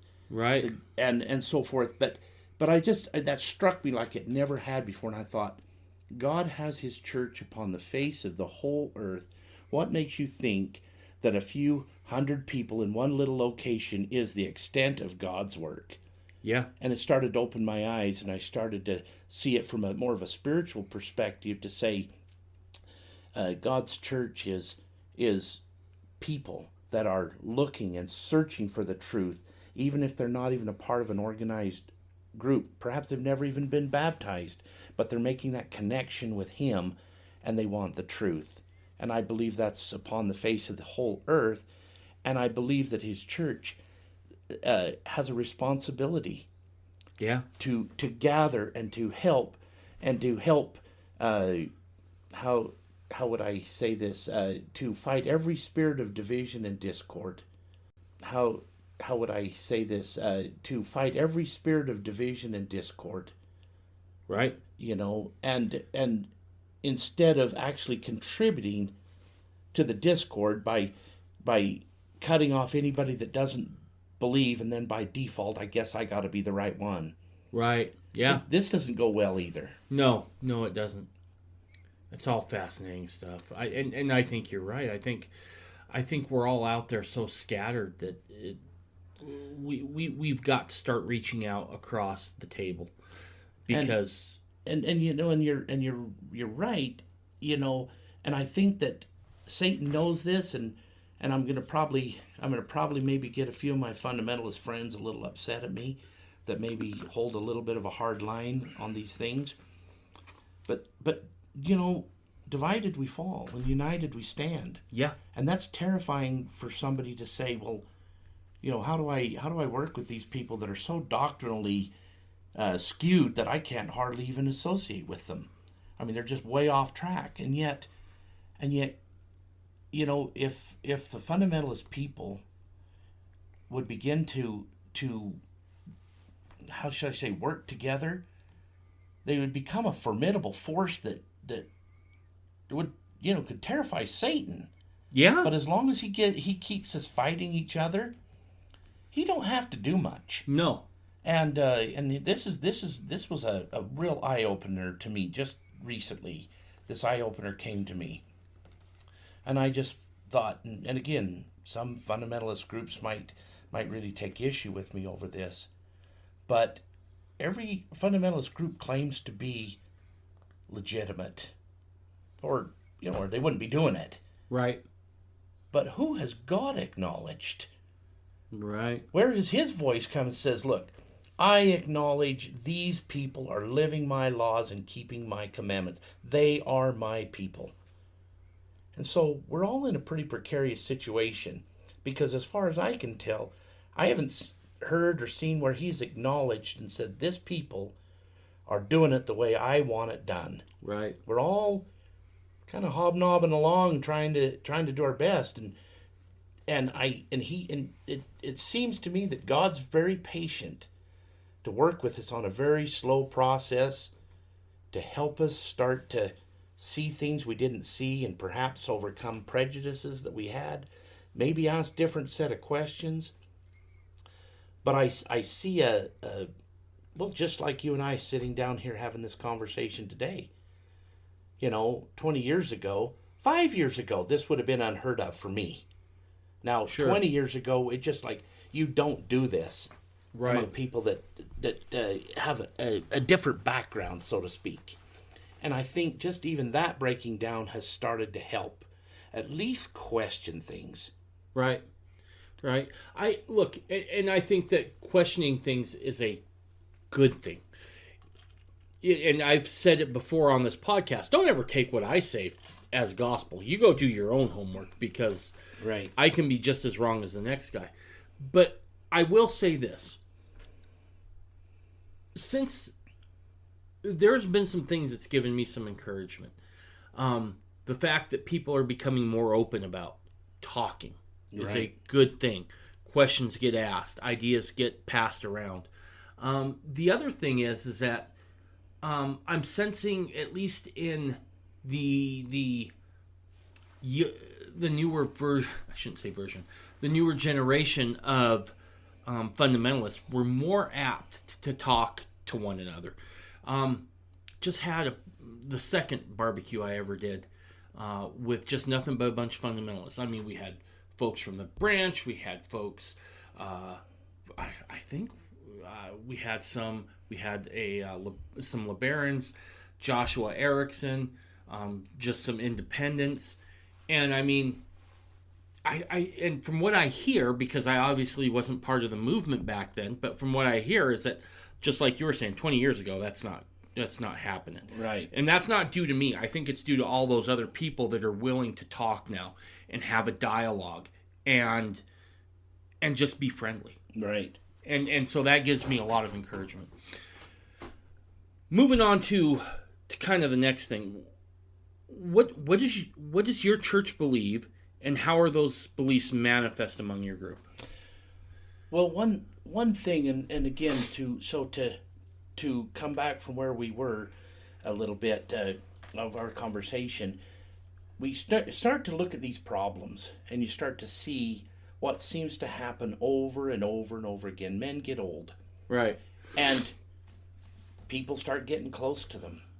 And then pretty soon things change. All of a sudden you see, well, this man, kind of got circumvented, and boom, he gets put into a position of authority and starts taking everything in some weird direction. And people start losing a voice to speak and to express, hey, this isn't the direction I wanted to go. Right. And so we started to see these things in the way they happened. And again, the questions start to ask, we start asking these questions, well, how do you stop this stuff? How do you stop this stuff from happening? And so, again, you start picking up the Doctrine and Covenants and you start seeing. But we had to get past this idea that, every time you'd read these things, what the Lord would lay out, you'd say, that's the church. That's not us. We're the priesthood, and we're a theocracy, and we, our leaders answer directly to God, and they just dictate, and it's supposed to work. And it does until it doesn't. Right. And so so you start saying, well, do we just keep doing this? And I use this analogy, and I used it again the other day to somebody. So you get all done, and you're laying down in the mud, gone through one of these horrible things, and you're laying down in the mud, and the Savior kind of kneels down there by you and puts his hand on you and looks at you in the eyes and says, have you had enough? Or do you want to do it my way? And we go, no, give me one more round. I think I want to do this one more time, and then we'll pick up your book and start to see what you say. Right. And that just seems to be what I see over and over and over in the fundamentalist people. And so you start picking up the books, and you're like, oh, he actually says that, when people preside over other people, they should do it by by the people's consent. There should be a sustaining process. Right. And that should happen at least every year, sometimes more than that. But people ought to have a voice to be able to sustain who their leaders are. Right. The body of the church has a responsibility to see that iniquity doesn't get in within that body. And if you can't hold people accountable, how do you do that? Right. And that was one distinct thing that started to change with us. Another one was we tried to find out why do leadership start to take on an identity? Pretty soon, it's not just I'm doing this job. This is who I am. I am the leader. I am the prophet, or I'm the president. I'm this. And we start to look at this and go, well, where does the Lord say these are lifelong appointments? Right. And, and how, is this what he intended them to be? A man to get old and start doing some funny stuff? And we'd witnessed this over and over and over again. I don't know what you're talking about. The whole Biden thing seems to be working out really well. Yeah. This isn't subject just to religion, is it? But and so you start to say, well, is that what he intended? Somebody's driving the car. They don't get all puffed up with an identity that starts to say, I am the driver of the car, and I'm going to drive until I'm dead, and the rest of you die with me. Right. It's like, a guy, there's something very noble in my mind about a King Benjamin that recognizes when it's time to step down. Yeah. And where is that a dishonor? But in a fundamentalist circle, it's like you got to hang on to this, until the last dog is dead. And you say, why? Why does this have to be this way? And so we started questioning some of those things to say, look, when somebody gets old, have some pity on them and let them retire with some grace and dignity. And now if you're going to do that, what you've got to do is you've got to broaden out the leadership, because you can't wait for somebody to die and then bring somebody else in that's totally green and say, here, you're the next leader. No, you have to train your replacement. And yeah, exactly. And great leadership always pushes authority down. Yep. And insecure leadership pulls authority up to them. Right. And so you start to see, they want to create that one position or those few positions that nobody's questioning, that they become absolutely indispensable to this program. And then when they die, the whole program starts to falter and shake, because now what are we going to do? Right. This guy's gone. Instead of, why not push down leadership? Why can't a president, why can't a group of leaders take care of these responsibilities for a while and then allow other people in, if we truly believe this is God's work and not, well, mine and God's. Right. So, no. Yeah. Yeah, because here was the thing, right? Because even Joseph was that way. If you look at what Joseph was saying, he said, I had my experience with God the Father and the Son. Now you can have yours. Right? His whole thrust is, I want you to step into divinity. I want you to be able to see this. And for whatever reason, we as people constantly feel like, well, I can't be that person, right? I'm certainly guilty of that feeling, right? Like, I'm just not worthy. And so I think you're right. I think that... Well, and we see this at the end of the prophet Joseph's life, when he wanted Hiram to take over and lead the church. Right. And he had other jobs he wanted to go do that he needed to do. But, people didn't want it. Right. And it's hard to be a George Washington and step down and say, I'm done. Right. I'm done. But look how George Washington's memory, that we hold in his legacy, is he will always be the father of our country. Well, here's the thing. Because of that one act, and I love Washington. Washington's a personal hero of mine. Yeah. When he's getting ready to leave office, King George over in England says, if he leaves office, save Jesus only, he's the greatest man that's ever lived. Yeah. Because he had every incentive to stay in. The army loved him, the people loved him, the whole ball of wax, right? And he leaves. And because of the precedent that he set, we don't even have a actual rule on the books where you can only serve 2 terms. Everyone would just always shame you and say, are you better than George Washington? Right. Right? And so there's no reason that can't exist in fundamentalism as well. I know it terrifies people, but, when the ego starts to subside, and I know that people who doesn't want to be in a job and be faithful to the very bitter end till God takes them and boom, their head hits the pulpit and down they go. They want to be there right to the very bitter end, and that's okay. But one of the problems is it's too much about them instead of Christ and his kingdom. And I like the way one man put this. It resonated with me when I heard it, and I just said, that's how I want to be. He just says, when God calls me to be done with my job, if he wants to move me into the lowliest place in the church and kingdom, that's okay. He says, I have not one room to complain or to feel like I've been unjustly dealt with. It was my privilege to serve while he asked me to serve. And when he asked me to step down into another job, that's where I want to be. And I thought, that's a rare thing. Yeah. For somebody to take that role. Well, and I think you hit the nail on the head with the word serve, right?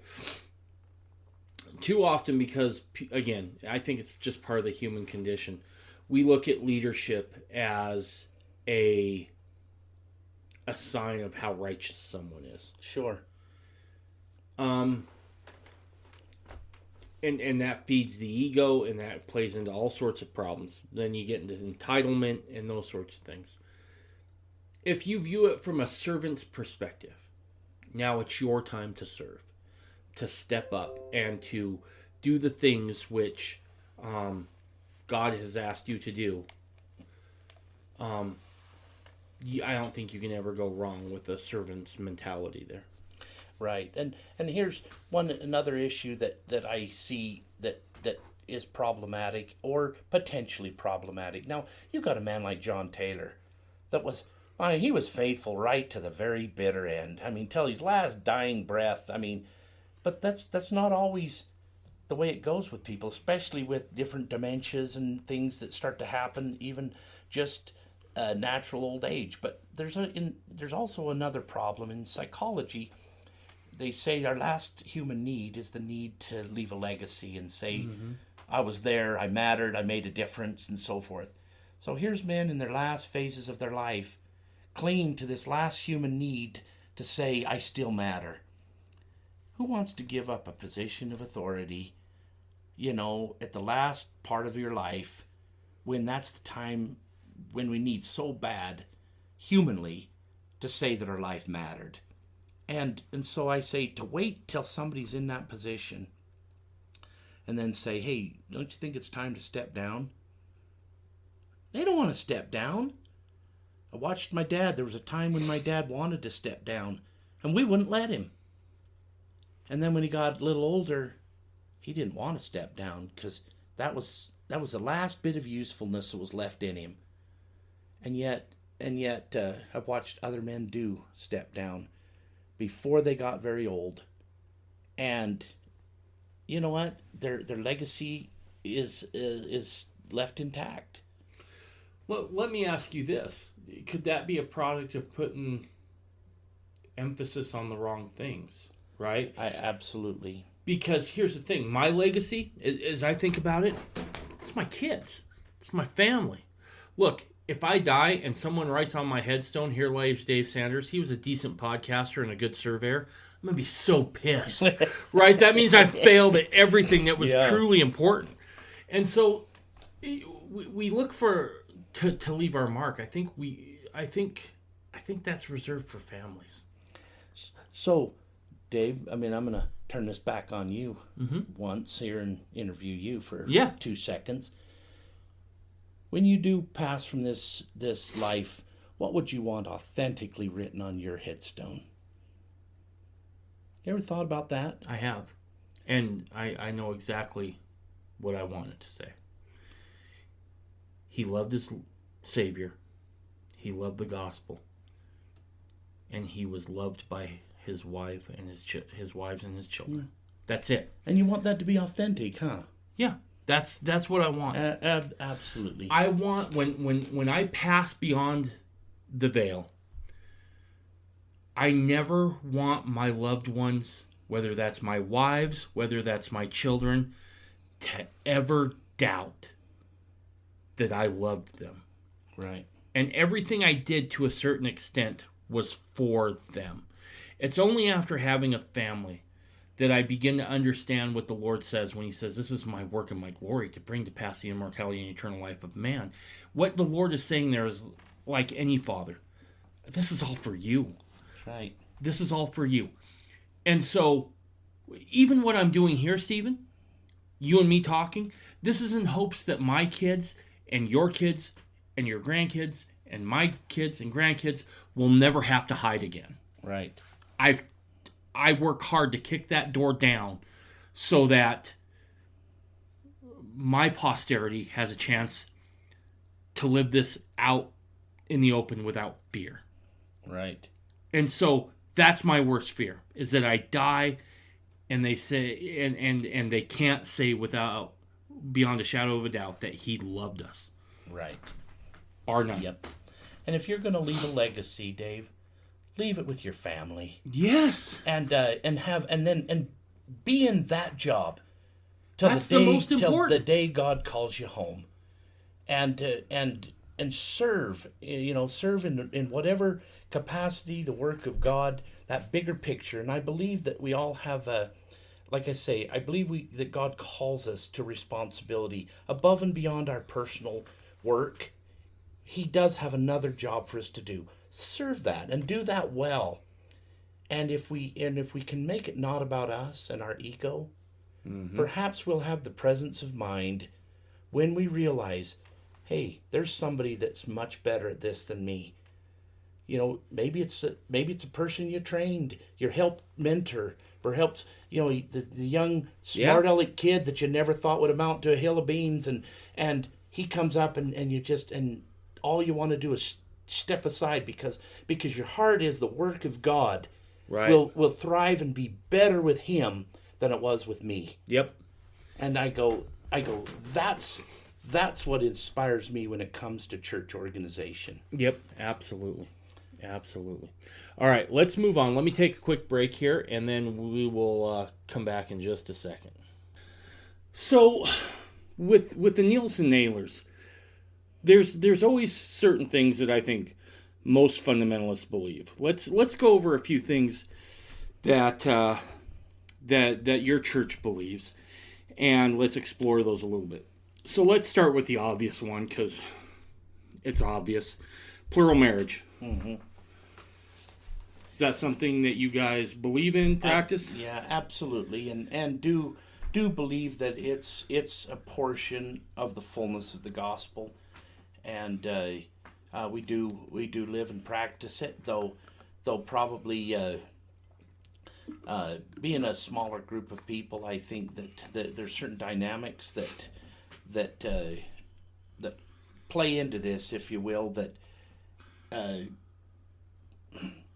some of the old ideas, I think, that are not real prevalent among us as far as of course, as we talked earlier, the placement marriage thing. You want to open up the door for a lot of more free will, right? Rather than even pressure, even if it's not even placement, putting undue pressure on somebody to enter into plural marriage can be problematic, especially when the motivation is, well, do you want to go to the highest degree in the celestial kingdom? Well, sometimes to a kid, they don't know what that means. Right. And to lay that out in front of them is I think can be a problem. I've got several of my children that joined the mainstream Mormon church, and I always told them, you will never find me pushing this lifestyle onto you.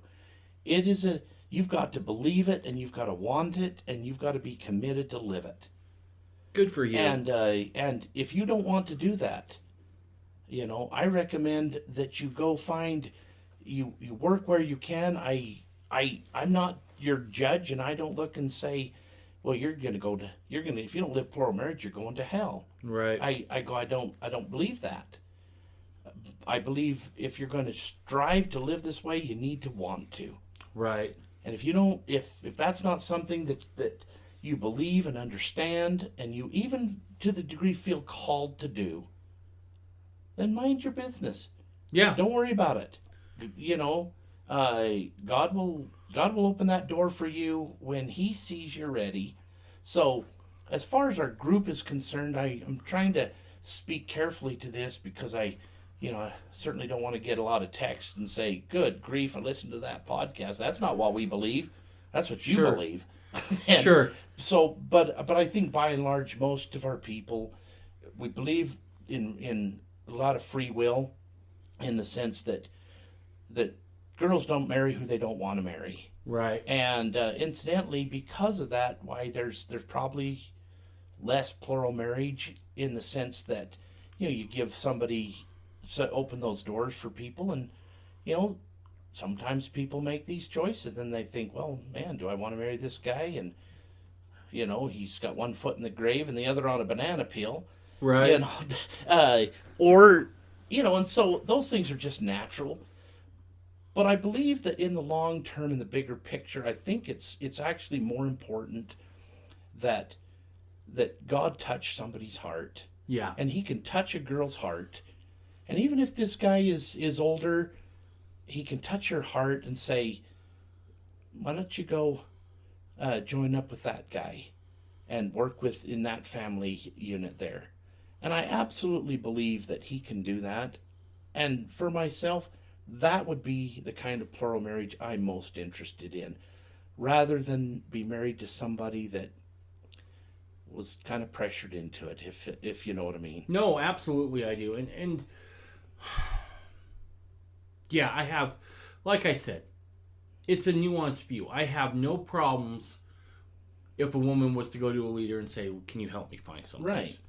But if that woman feels like she knows where she's supposed to belong, and you have her and you have the prospective groom and you have the girl's father saying this makes sense and this, we've prayed about this, respect that agency. Absolutely. Respect that agency, period. And I would, look, I understand what I'm saying here, and I would go to the mat for that every single time without thinking twice. That's how I feel. I'm a dad of daughters, so I get it. How about Adam God doctrine? You guys espouse that? Yes, yeah, we do, and some of those doctrines, like we our group of people, we tend to be not so much like mandate a doctrine, like sure. And the reason I'm coming off there was an old idea, and Joseph Musser talked about this, and it became part of actually a requirement in one of their when they started to bring some of their brethren together in more of a higher select group of men. When they started bringing them together, one of the requirements was that they had to believe the Adam God doctrine, and I think primarily that was because they had to be enough on the same page with some of the old early Mormon doctrine that they didn't want to just bring people together with every strange doctrine out there. Right. Well, the Adam God doctrine, because it's been pushed really heavily against, and the whole idea is changed. I see a new a changing. It's like a looking at that doctrine and seeing that it wasn't quite such a weird doctrine that people started to think it was. And starting to say, hey, this actually makes sense. Now, it always made sense to me. From the first time I remember my dad telling me about it, I thought, well, heck yeah. Yep. Father comes down and figures out how to get this whole world started, and who else would want to come down here? And right. And then, who else wants to sire, the savior of this world? He's going to come and take care of that business. And we see this, if we really look into the scriptures, we see that doctrine. It's through and through. It's certainly through the temple. Yep. The old yes, temple. it is. We see this played out. As a guy whose last time going through the LDS Church temple ordinance was about 6 months before the COVID shutdown, it's still there. Really? It's still there. They'll never be able to fully expunge it. It's there, but unless you've been taught what the Adam God doctrine is, it's going to be hard to spot now. Right. But it's still there. And I'll borrow the explanation. Somebody else made this explanation, and although it makes sense to me, there are many that struggle with that doctrine. They don't understand it. And I like the explanation I heard a man give one time to some kids that we don't get this, we don't understand this. And he just says, look, the scripture says, that the Savior will introduce you to the Father. Mm-hmm. So go learn about him. Right. And if you learn all about him, guess what? He'll teach you about the Father.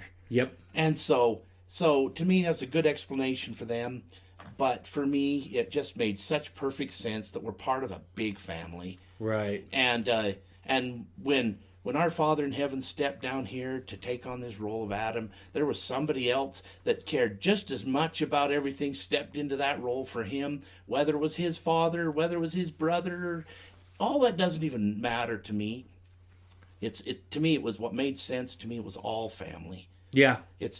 We're one big, huge family. Yep. And we look out for each other. Yep. The gods look out for each other. Yep. And when I could see it in that realm, I just went, well, it makes perfect sense to me.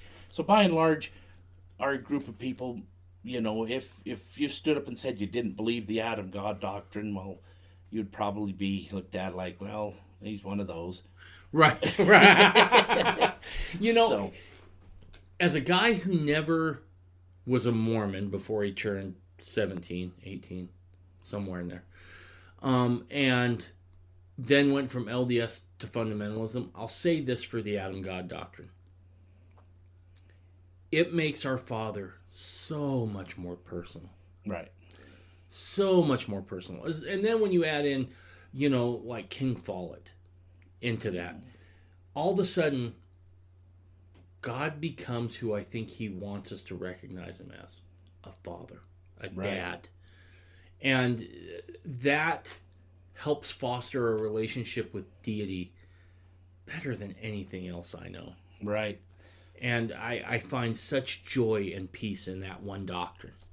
Well, and just to carry that on a little bit, one interesting scripture that really hit me hard and touched me along the same line, and you'll remember this, in the Garden of Gethsemane, it says, and Christ was praying, and it says, and sweating as it were great drops of blood. I mean, going through the atonement, this really difficult thing, and it says, and he prayed, and an angel came strengthening him. And and it's interesting because what did he pray before this angel came? Well, the words he cried out he cried out, Abba, Father. And now Abba is interesting because it's an Aramaic word, right? And there's no real Greek good translation to that. But the closest we can get to Abba is my Father. It's almost like some have even said my daddy, my eternal. It's like a very familial tie, not just a formal father. It's like, this is my Father. And here was our Savior of this world crying out for his Father. Right. And it says an angel came and strengthened him. There isn't an angel in existence that could have strengthened him except his Father. Right. And realizing that tender moment when Father comes to strengthen Son, to do that work that he didn't think he could do. Right. It was potent and powerful to really recognize that. And then Paul tells us later on, when we qualify ourselves, our spirit will reach with that spirit whereby we will be able to cry, Abba, Father. Yeah. No, it when someone says, what does it matter? I'm like, oh, you poor soul. You poor soul. It means everything. What does it matter that you had a personal father, right, or in your family or whatever? Why not just pick any father? Right. You're like, there's something about that family that says, this is my family.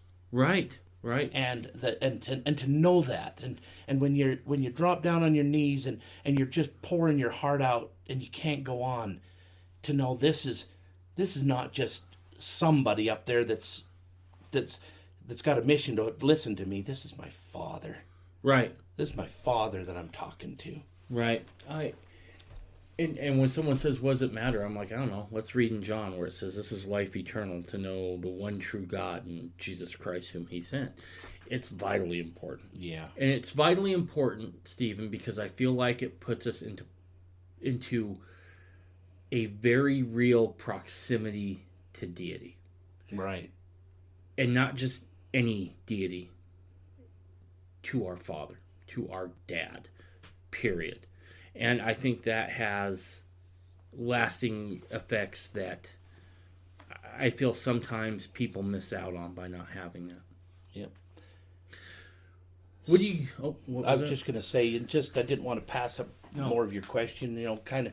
So a few of the distinct things we do believe in the Adam God doctrine, and as we talked earlier, we believe that in trying to organize ourselves more according to the Doctrine and Covenants and the way the Scriptures laid out, and perhaps less after some of the fundamentalist ideas that have come down through. Mm-hmm. I don't dismiss them and say even like we might say the priesthood council, and in some groups say, well, these are the friends of Jesus Christ, or it's this council of friends, or they represent the ancient Sanhedrin, and so on and so forth, and so they're this special government of God. There's a lot of that becomes very ambiguous in my mind, and we we'll look at things and say, look, the Lord says to organize when you're running a church, that this is how you should do it. This help with the problem. So as far as the doctrine, we do believe in plural marriage. We believe in the Adam God doctrine, and we've tried to organize ourselves as close to the Scriptures as we can at the present time, and take this view a little bit, that we tried to put the words of the Savior top, the words of the prophet Joseph, to help explain the words of the Savior, but we don't put the teachings of, even though we'll hold the teachings of Brigham and Heber and John Taylor and those men up high, we don't put those on the same level as the words of the Savior. If there's a conflict, mm-hmm. we should follow the Savior.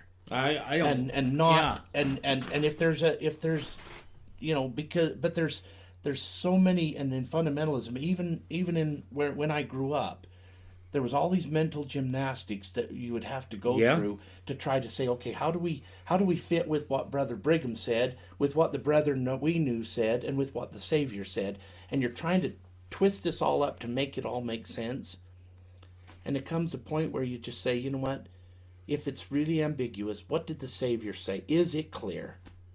And if it's clear, maybe we should first do that. Yeah. And if we need some extra help, then let's look and see what the brethren have said through the years about this, and see if that helps us gain light and understanding on a doctrine or the way it should go. And then maybe not be quite so tied to it just because you can find a place that Brigham Young said something. Maybe just said it a little different, instead of a place of, this is absolute truth, right, unquestioned truth, as though Christ said it himself. There's many things, and I love Brigham Young. He was a profound man to read his writings, and yet there's some things that in his writings that I just go, I need to have a conversation with him to have him explain that to me. Yeah, because it doesn't make sense to me today. And most of those early brethren, I would feel that way with. There were things that got said, and I go, I just need some explanation on that. But to find one little verse that Brigham said in this sermon here, and we hold to it and live and live and die by it, and build everything around that, right? And if there's one critique I have also of fundamentalism as a whole, it's that we tend to do a knee-jerk reaction. If the LDS Church comes out and says something, we tend to go the opposite direction because nothing good can come from the church. Right. And I'm like, well, no, hang tight. Let's honestly, on each principle, let's apply some principled scrutiny to it. Right. And come up with a decision from there. Right. And go from there. Let's not just do a knee-jerk reaction and maybe carry forward a false tradition just because the LDS Church is in favor of it. Right.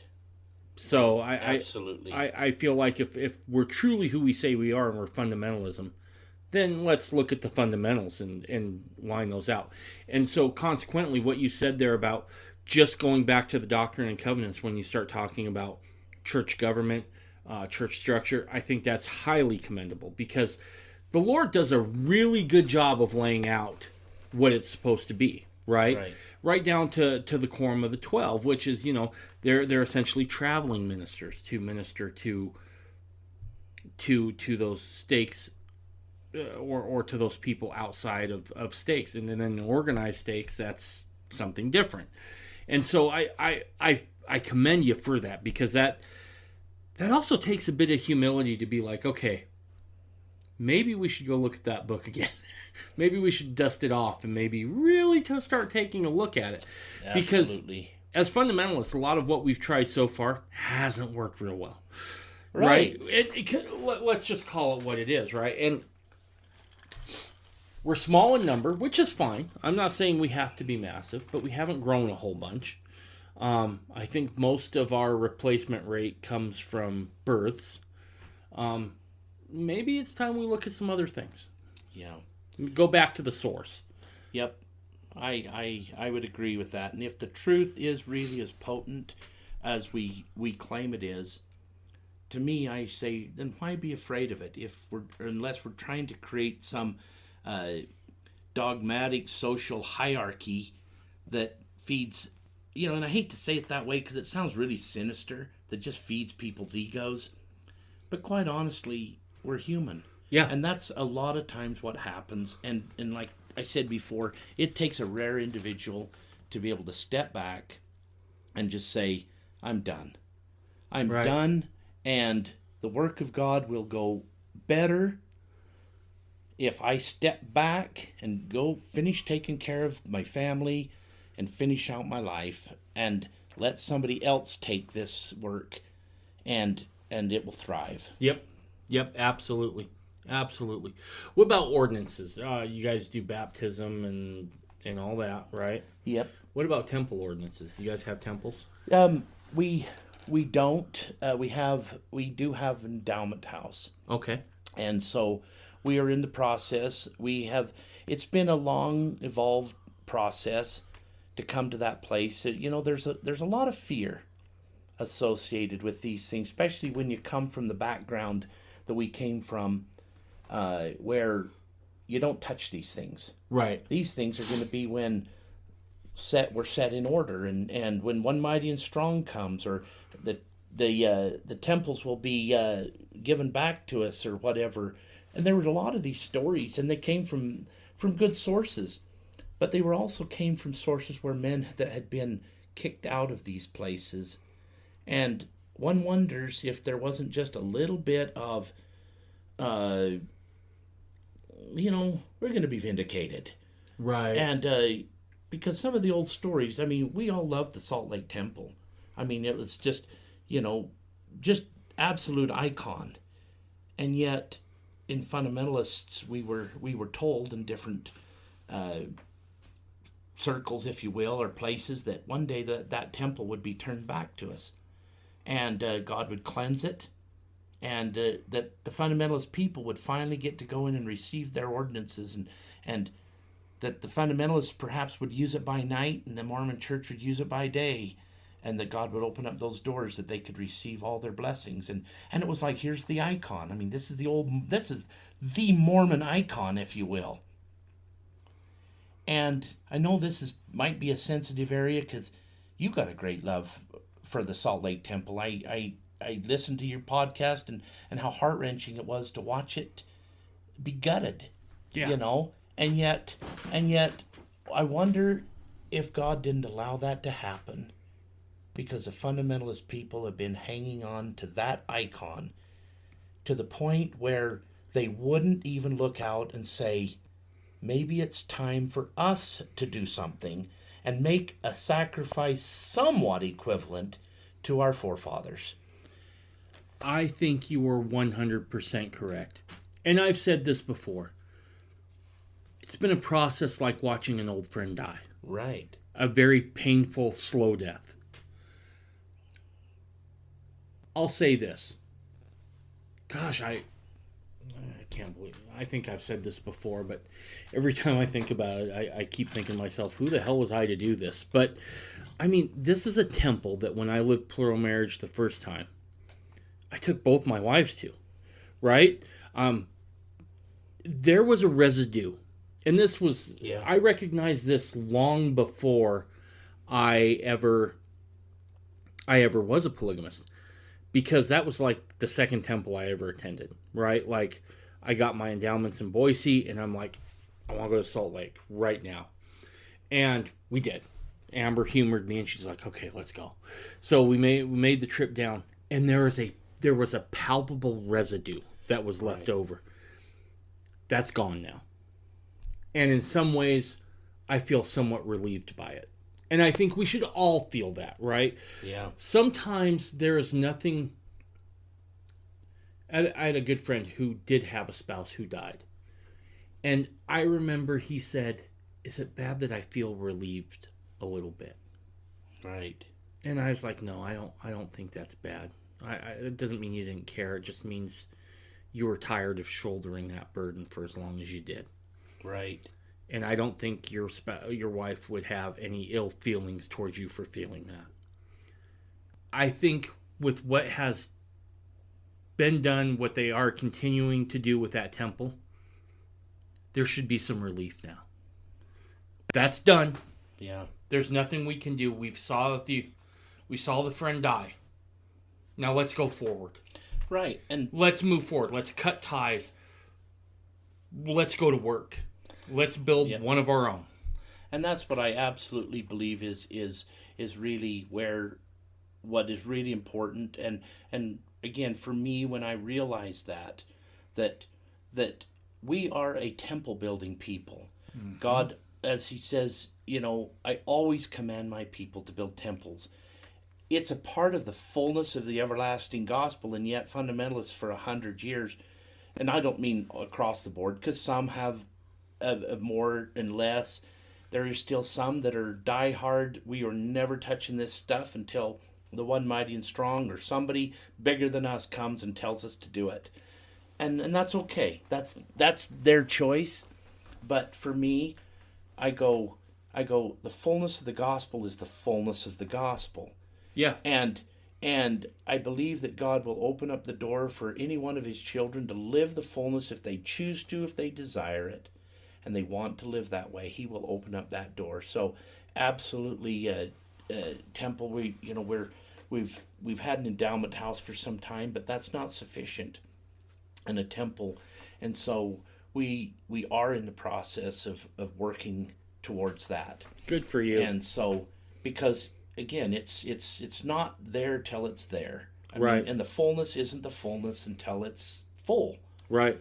And as much as you want to, I guess where we've probably changed the most, and I'll probably say I've changed, and if other people of our society would agree, then that's great. But it's kind of to this point where you've kind of let some of the fear go, and you've just said, you know what, I would rather engage and do all I can to establish the fullness of the gospel, and help the Lord with his work, than to sit back and make an excuse or wait for some future event to say, okay, well, maybe then it will happen. Yeah. And having said that, I know that terrifies people, but it doesn't have to, because as you move and you engage, God gives assurances that you're on the right track. He doesn't have to say, okay, you got to wait till you die to get your knuckles rapped to see if you did the wrong thing. He truly does. When you get on the right track and you're trying to do the right thing, he absolutely helps you know whether or not, okay, this is the right thing, or that's not, don't do that, go do this. Mm-hmm. And watch that evolve. And so in relation to the different fundamentalist groups, I know there's a little bit of heartburn over this, because different people feel like, especially when they see different groups interacting and doing certain things, like some believe we can do endowment, but we can't build the temple. And some believe that we can build a temple, but we've got to only go so far. And others, no, we shouldn't touch this at all. And there starts to become a little bit of heartburn with people to where they just kind of want, I wish we'd all just leave this alone and wait for somebody, one mighty and strong, to come and set it all straight. But, you know, I made this remark to somebody, and this helps me, because I think you take our current situation in Mormon fundamentalism, and now you take a man like, take any one of them, take John Taylor, Heber C. Kimball, Wilford Woodruff, any one of those men, and just take and transplant them from their day to our day, without their authority, with their character. Would John Taylor be a man that would just stand aside and just say, I guess we just can't do anything? No, these were doers. These were doers. These were men that would just look around and say, what in the world? Is this what this came to? Look, here's the thing, right? Excuse me. It's one of the things that I fell in love with Mormonism when I after I got testimony of the fullness, right? There are some, pardon the expression, there are some straight up badass stories of those guys, right? We're going to march our butts out west. We're going to carve a society out of the desert, and we're going to get it done. So like you were saying, if John Taylor, Brigham Young, Joseph Smith, if they were looking at our day, they saw the condition of the church in apostasy, it's not like they would be like, yeah, you should wait. Just sit down. And keep in mind, Joseph Smith said a man will never be, how do you put that? Something about a man will never be in trouble for believing too much. Right. Right? I don't know if that sounds familiar to you. It's he's condemned for unbelief. Right, exactly. Yep. You'll never, it's unbelief, right? Okay, so let's say we were supposed to wait around for somebody. The Lord will at least look and say, you did something. Right? You did something. You know, and I know this terrifies people, but I've said that many times. I'd way rather my son get up and go mow the lawn, even if he mowed over some of my prized roses, that, you know, but tried to get it done, than that kid that sat there and did nothing because he was so afraid to try, and took and hid his talent in the sand and said, oh, I know God's a pretty austere man. He's going to hold me responsible for these things, so I'm not going to do nothing. Right. And I know that terrifies people to even talk that way, but there's something that resonates so true. And again, I feel like that God requires us to step forward in faith and exercise our faith. And in reality, we do. We exercise our faith in unbelief, or we exercise it in belief. Which one are we going to do? We're going to go down a road of stories and deception, or tell ourselves this and then invest in that? Or I would rather invest in, you know, I want the gospel. I want the same faith that Joseph Smith lived. Yes. I want the same one that Brigham Young did. You know, and I don't want to stand back and say, man, boy, if I could have just lived in their day when they actually had the real gospel. We got some other watered down thing, and that's what makes me feel like when you start reading Maccabees and some of this stuff, that it's like these guys, they stood up and they just says, we're not going to stand aside and do nothing. Right. We're gonna do something. We're gonna show God that this matters to us, and engage ourselves. Somewhere along the way, as fundamentalists, we were content to lose the vision of Joseph, right? And what I mean by that is that we were really good at holding on to plural marriage. Right. But we lost the vision about the community. I think I've said this on the podcast before. How many chapels did Joseph Smith build in his lifetime? Want to take a guess? 0. Yeah, didn't build any. He wanted communities and he wanted temples. Yeah. Somewhere along the way, we have to recapture that vision and go forward. So I commend you guys for taking that step. Because let me say this. I don't think anything will bring forth the heavens quite like sacrificing for a temple. Right.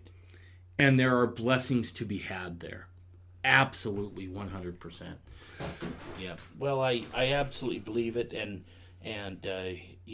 again, it's like you take a look at yourself and just say, couldn't you doubt plural marriage? No. After but and yet there's many people that haven't engaged in it that would just say, but Dave, could you be wrong? And you're just like, look, you're talking from a theoretical standpoint. I'm talking from a reality standpoint, and they're two different places. Yeah.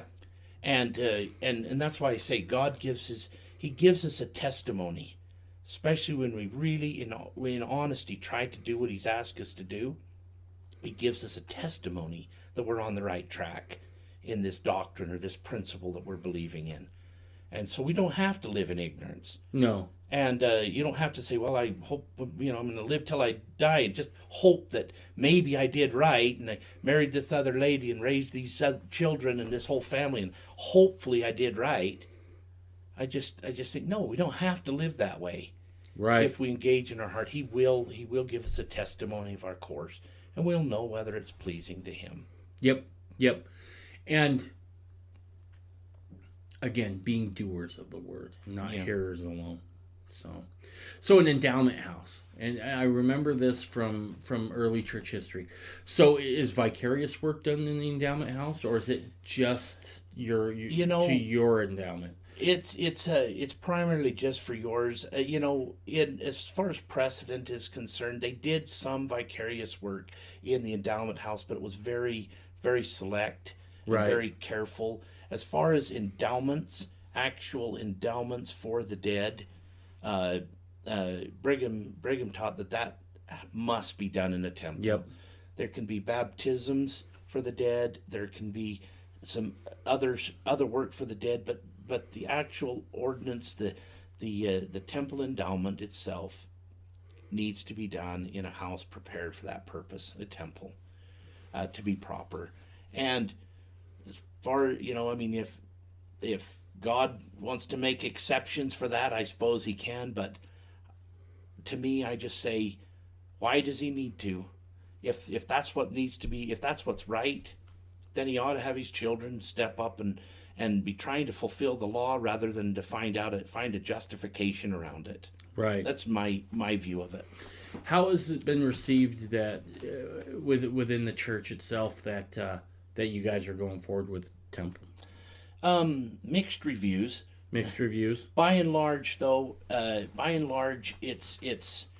it's gone rather well. We've had a lot of discussion over the years, and it's been an evolved process for probably at least 15 years.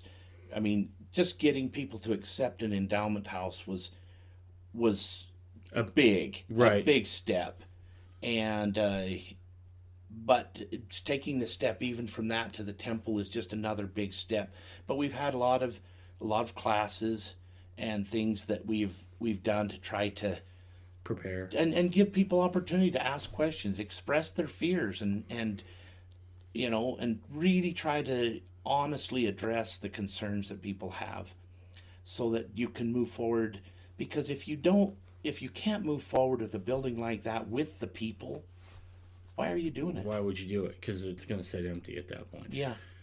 It's truly about the people, and as far as I'm concerned, the temple, the building of the temple, does as much for character building as going through it would do for the spiritual aspect. Yep. And yet I never understood that when I was one of these little fundamentalist kids that would go walk around the Salt Lake Temple and dream of the day when God would turn that over to us and we would get that building. Right. And now I look and I go, I'll always love to see that building, but the whole picture is different to me today. Yeah.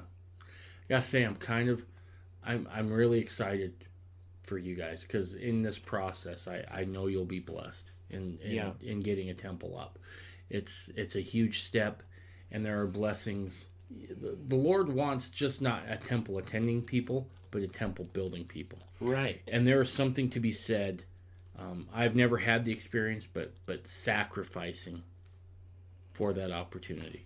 Absolutely, and you listen to those old stories and you read them: the Kirtland Temple, the Nauvoo Temple, the Salt Lake Temple, Logan, Manti, and these people's lives. I mean, and they would, that was some of the greatest meaning of their life, was having that privilege to be able to do that. Yep.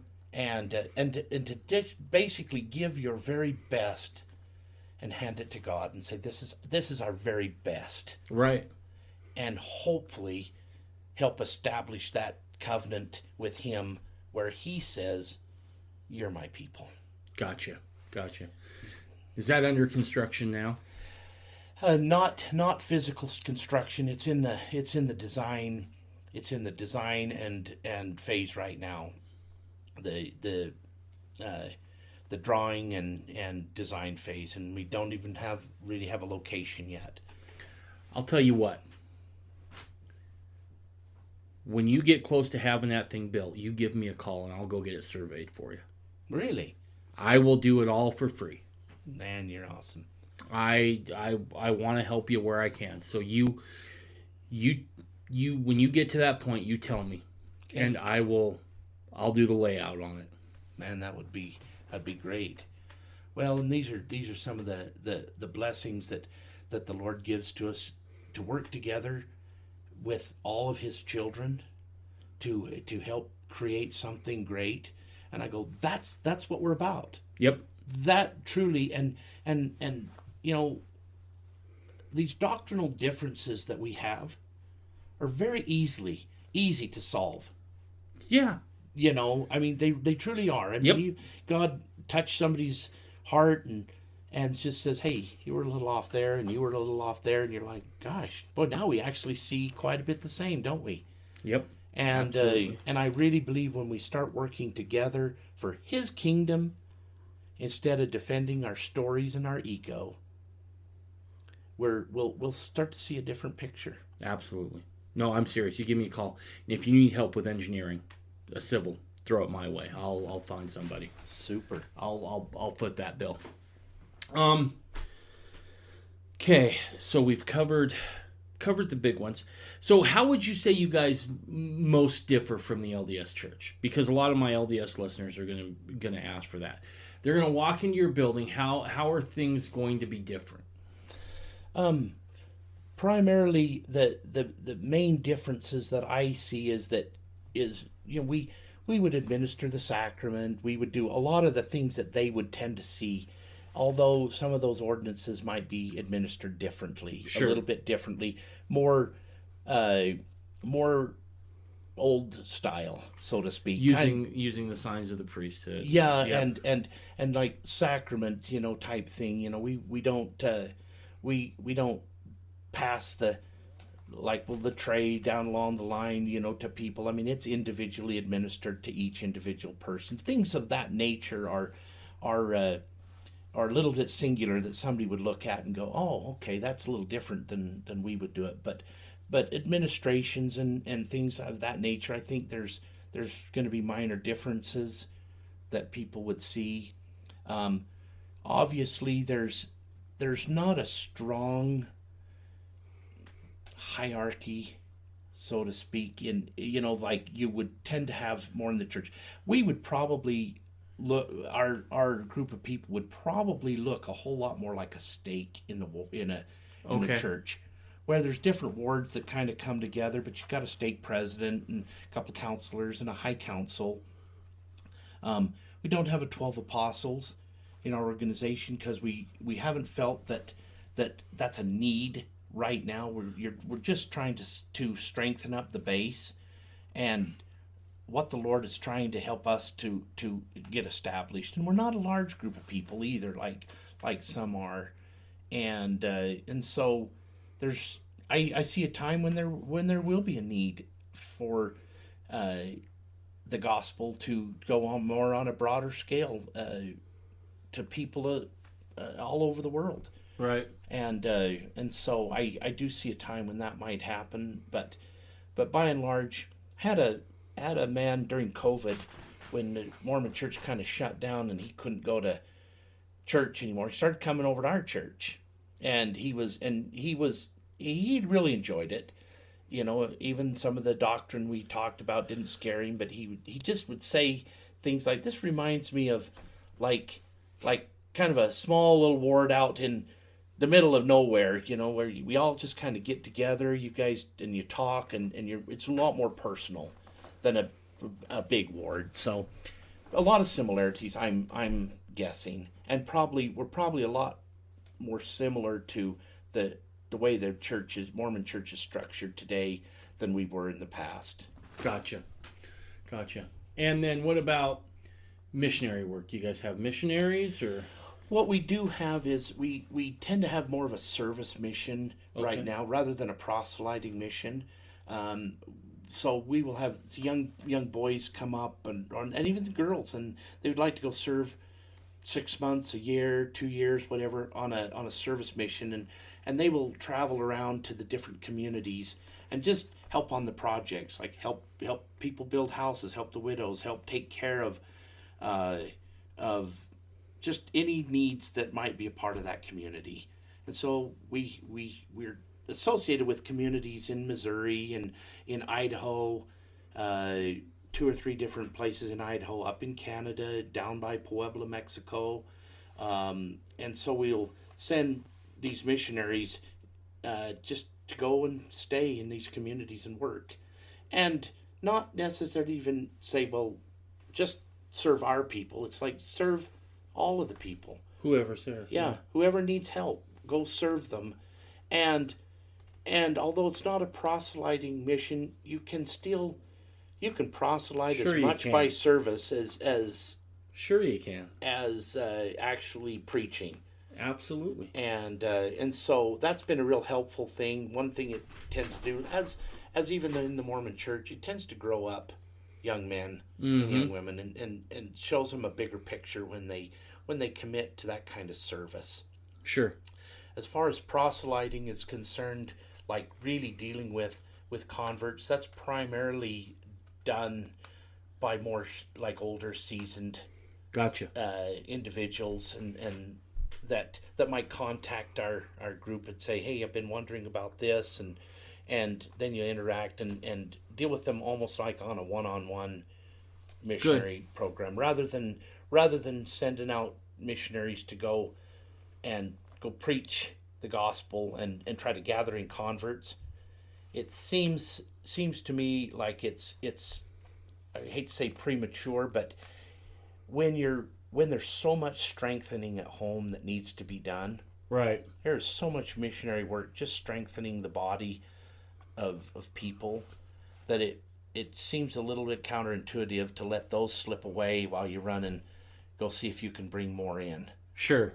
And so that's kind of where we are at this point, still evolving, but trying to take care of what has kind of been put into our hands. Gotcha. If someone wanted to reach out to you guys to investigate, is that something that's possible? Mm-hmm, how would they do that?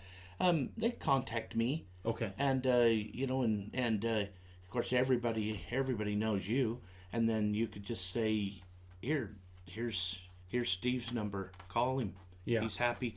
I'm at any given time, I'm talking to 2 or 3 different people at any given time, and I could certainly help them or help direct them to somebody more interesting. That's not a problem.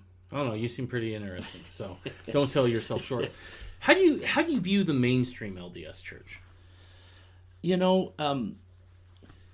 Growing up had a lot of, like, almost to the point where because of some of the stories, they were almost the enemy.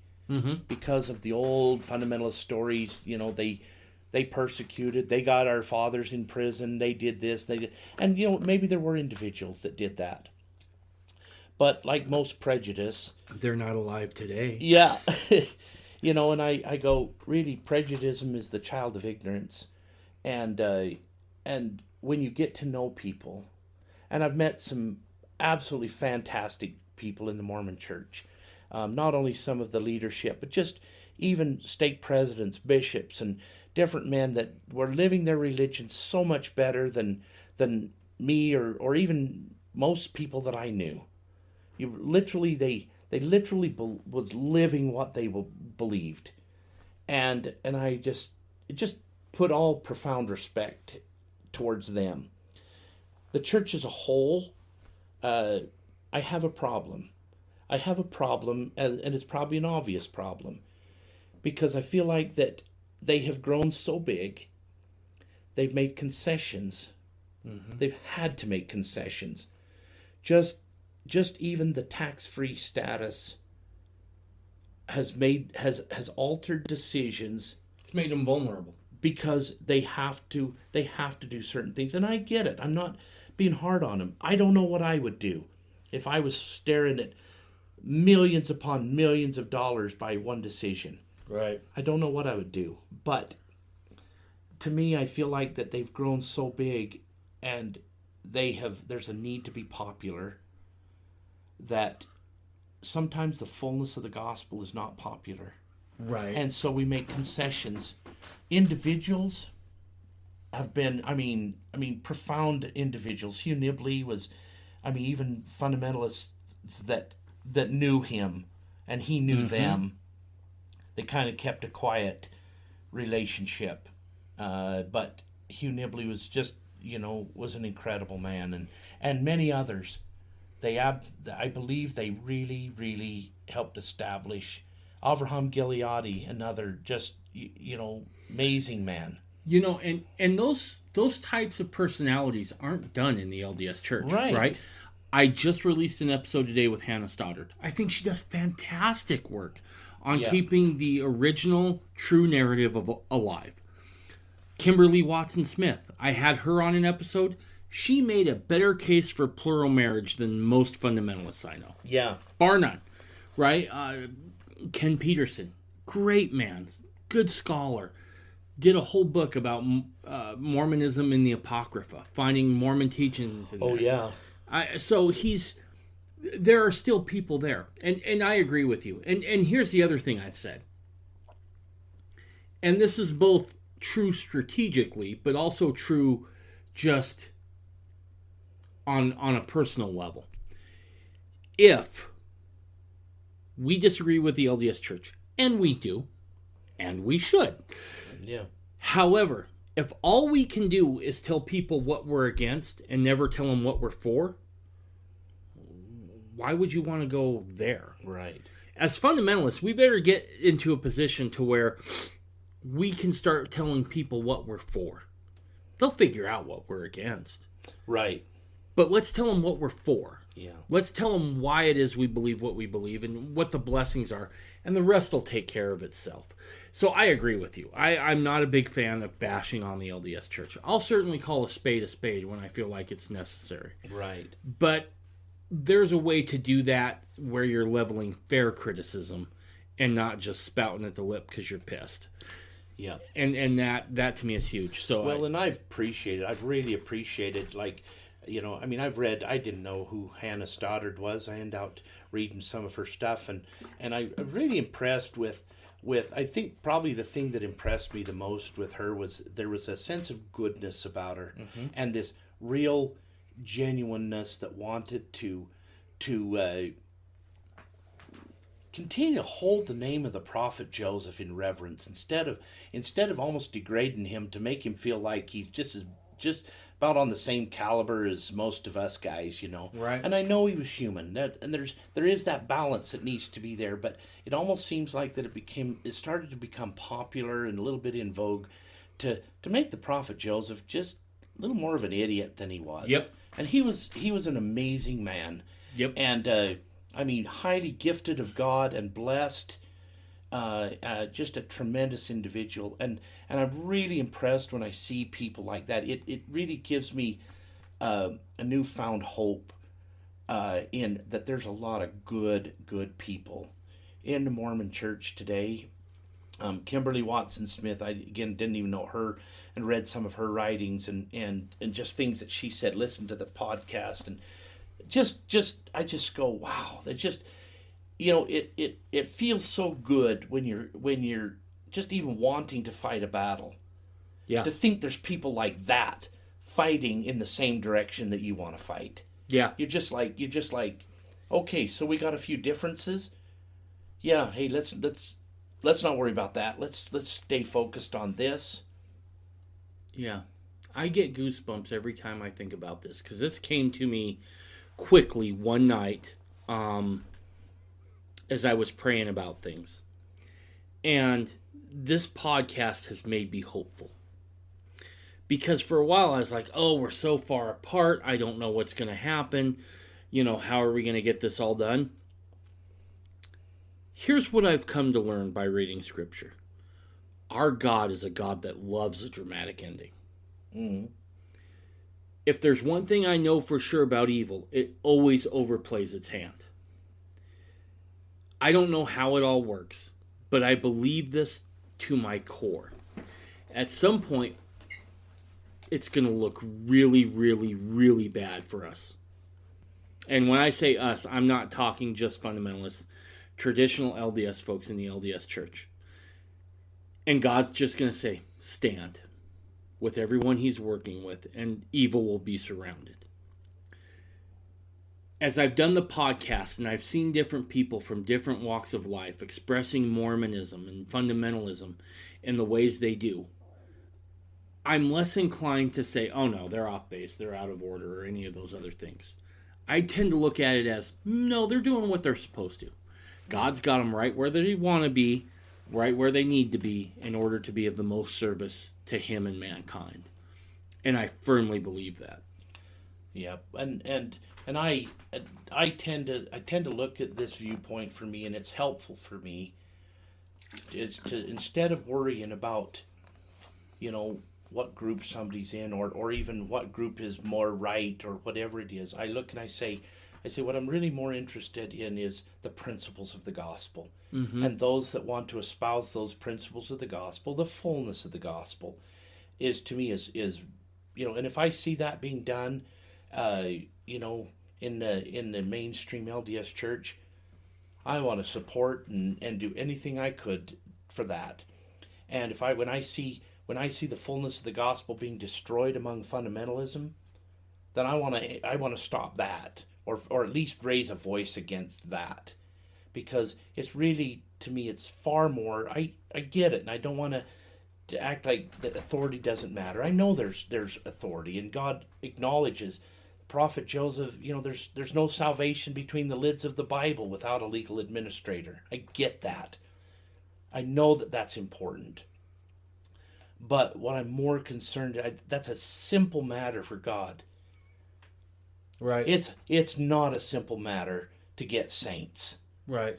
And so that's the thing is and people to even understand the fullness of the gospel, let alone endeavor to live it. Right. I mean, people to say, well, and again, it's better than nothing, but to say, well, we'll live plural marriage in the next life. And there's part of me that goes, having engaged in that, I'm like, well, good luck trying that. Right. Because it about takes all that you can do when you got a human body to work with. And right. I don't know how that would work in the next life. Right. But I'll tell you, there is something about this life experience. Mm-hmm. To engage in it, to live it, and to at least make a good, solid attempt at the fullness of the gospel. Yeah. Has the ability and the power to help make saints out of people. And to throw it into a theoretical perspective that says someday down the road we'll get to live this way. I'm just not sure how that's going to work. No, it doesn't make sense, does it? Right. No. Not when as Mormons we've been raised with this perspective, this eternal perspective of right. a pre-existence, and now this. Where do you see Mormonism going as a whole, and fundamentalism? That's really is a tough question. I got a brother. I've got a brother that left our society and he joined the Mormon Church, and he's since left the Mormon Church, and primarily not because he's lost his faith, but he just says, I just don't like the direction this is going. He says there's good people here. He just says, but he says I start seeing people, and he says when leadership starts joining hands with some of the big political organizations of this world, he just says we're selling things away, and he just says I'm really nervous about this, and this COVID thing. I know it shook up a lot of people, and for good reason. I think we needed to be shook up. I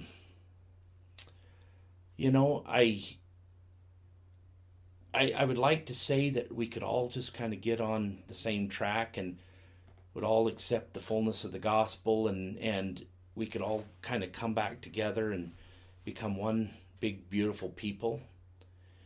But I'm probably, if that does happen, I see it probably not in my lifetime.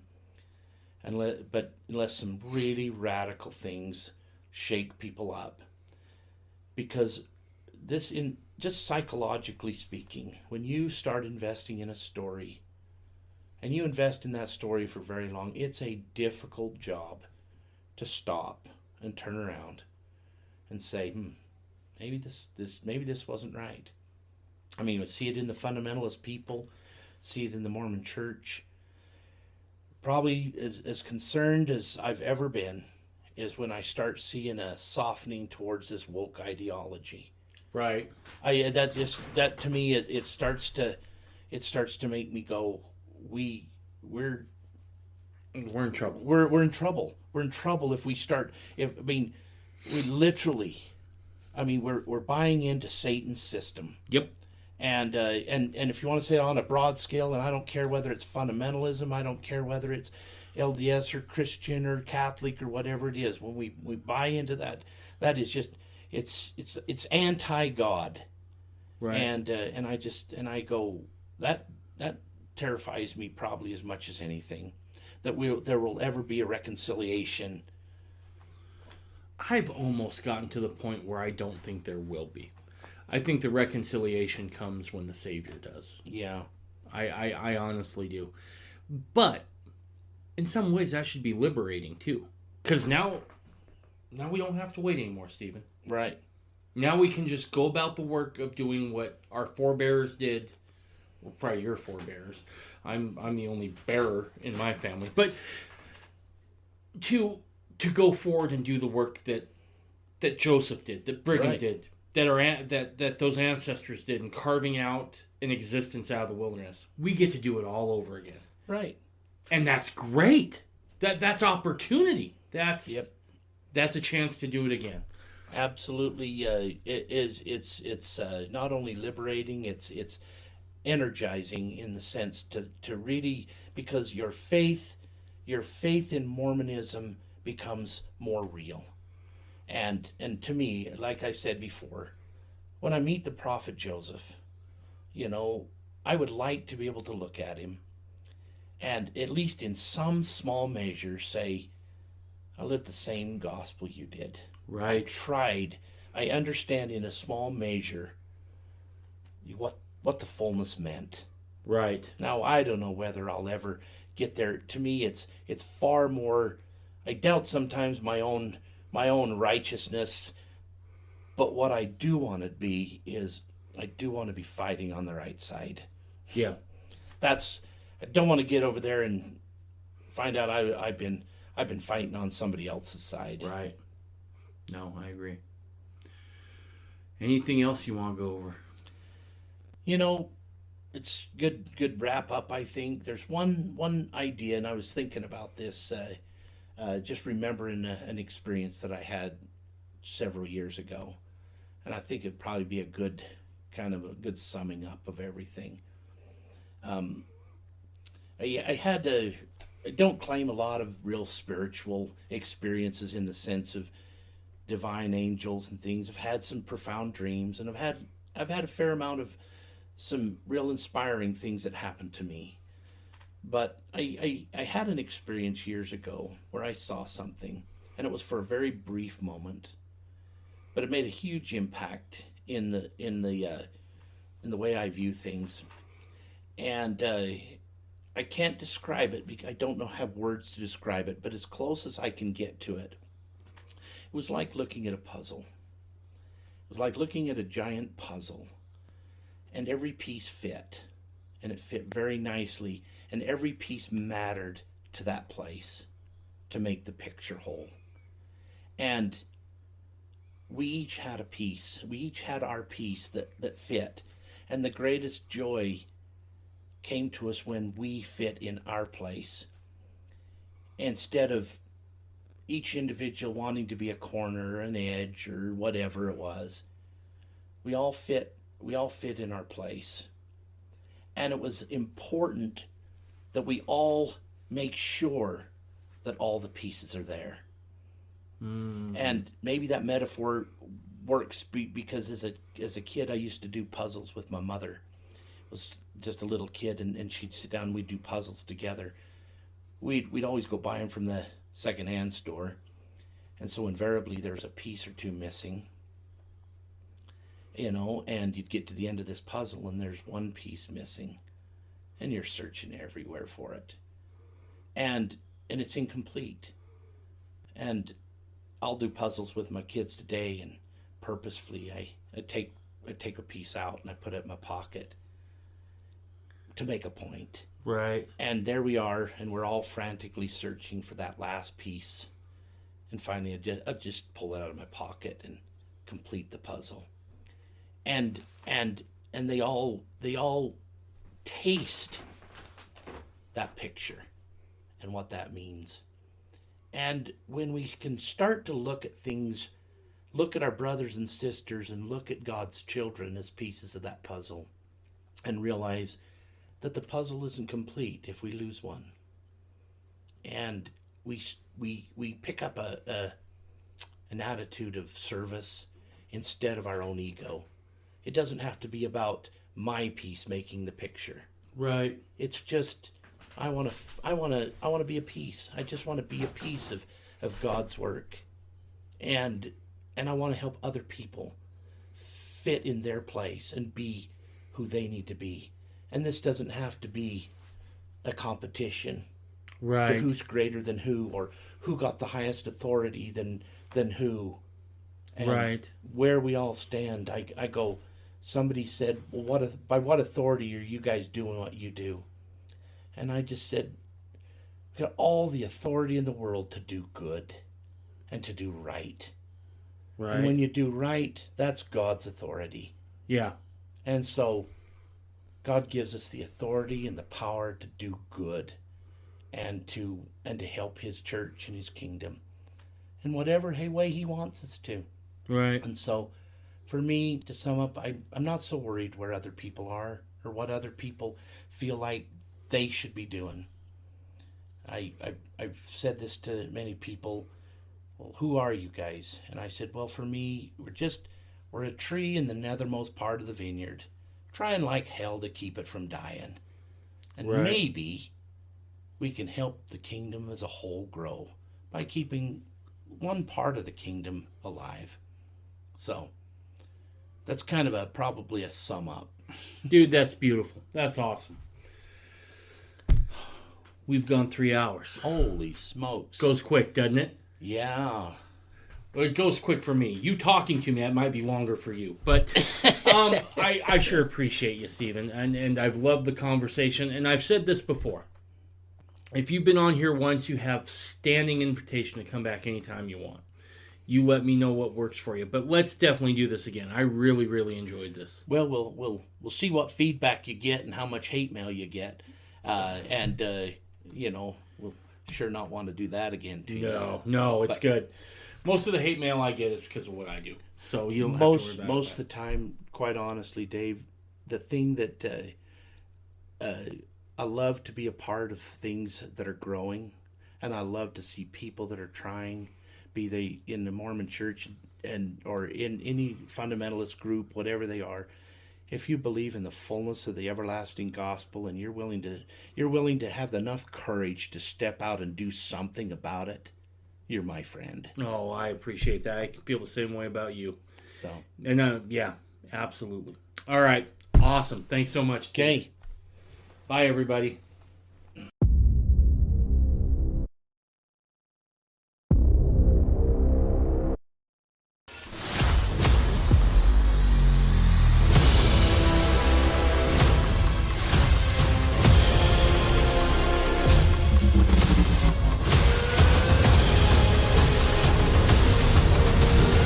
You're listening to the Mormon Renegade Podcast.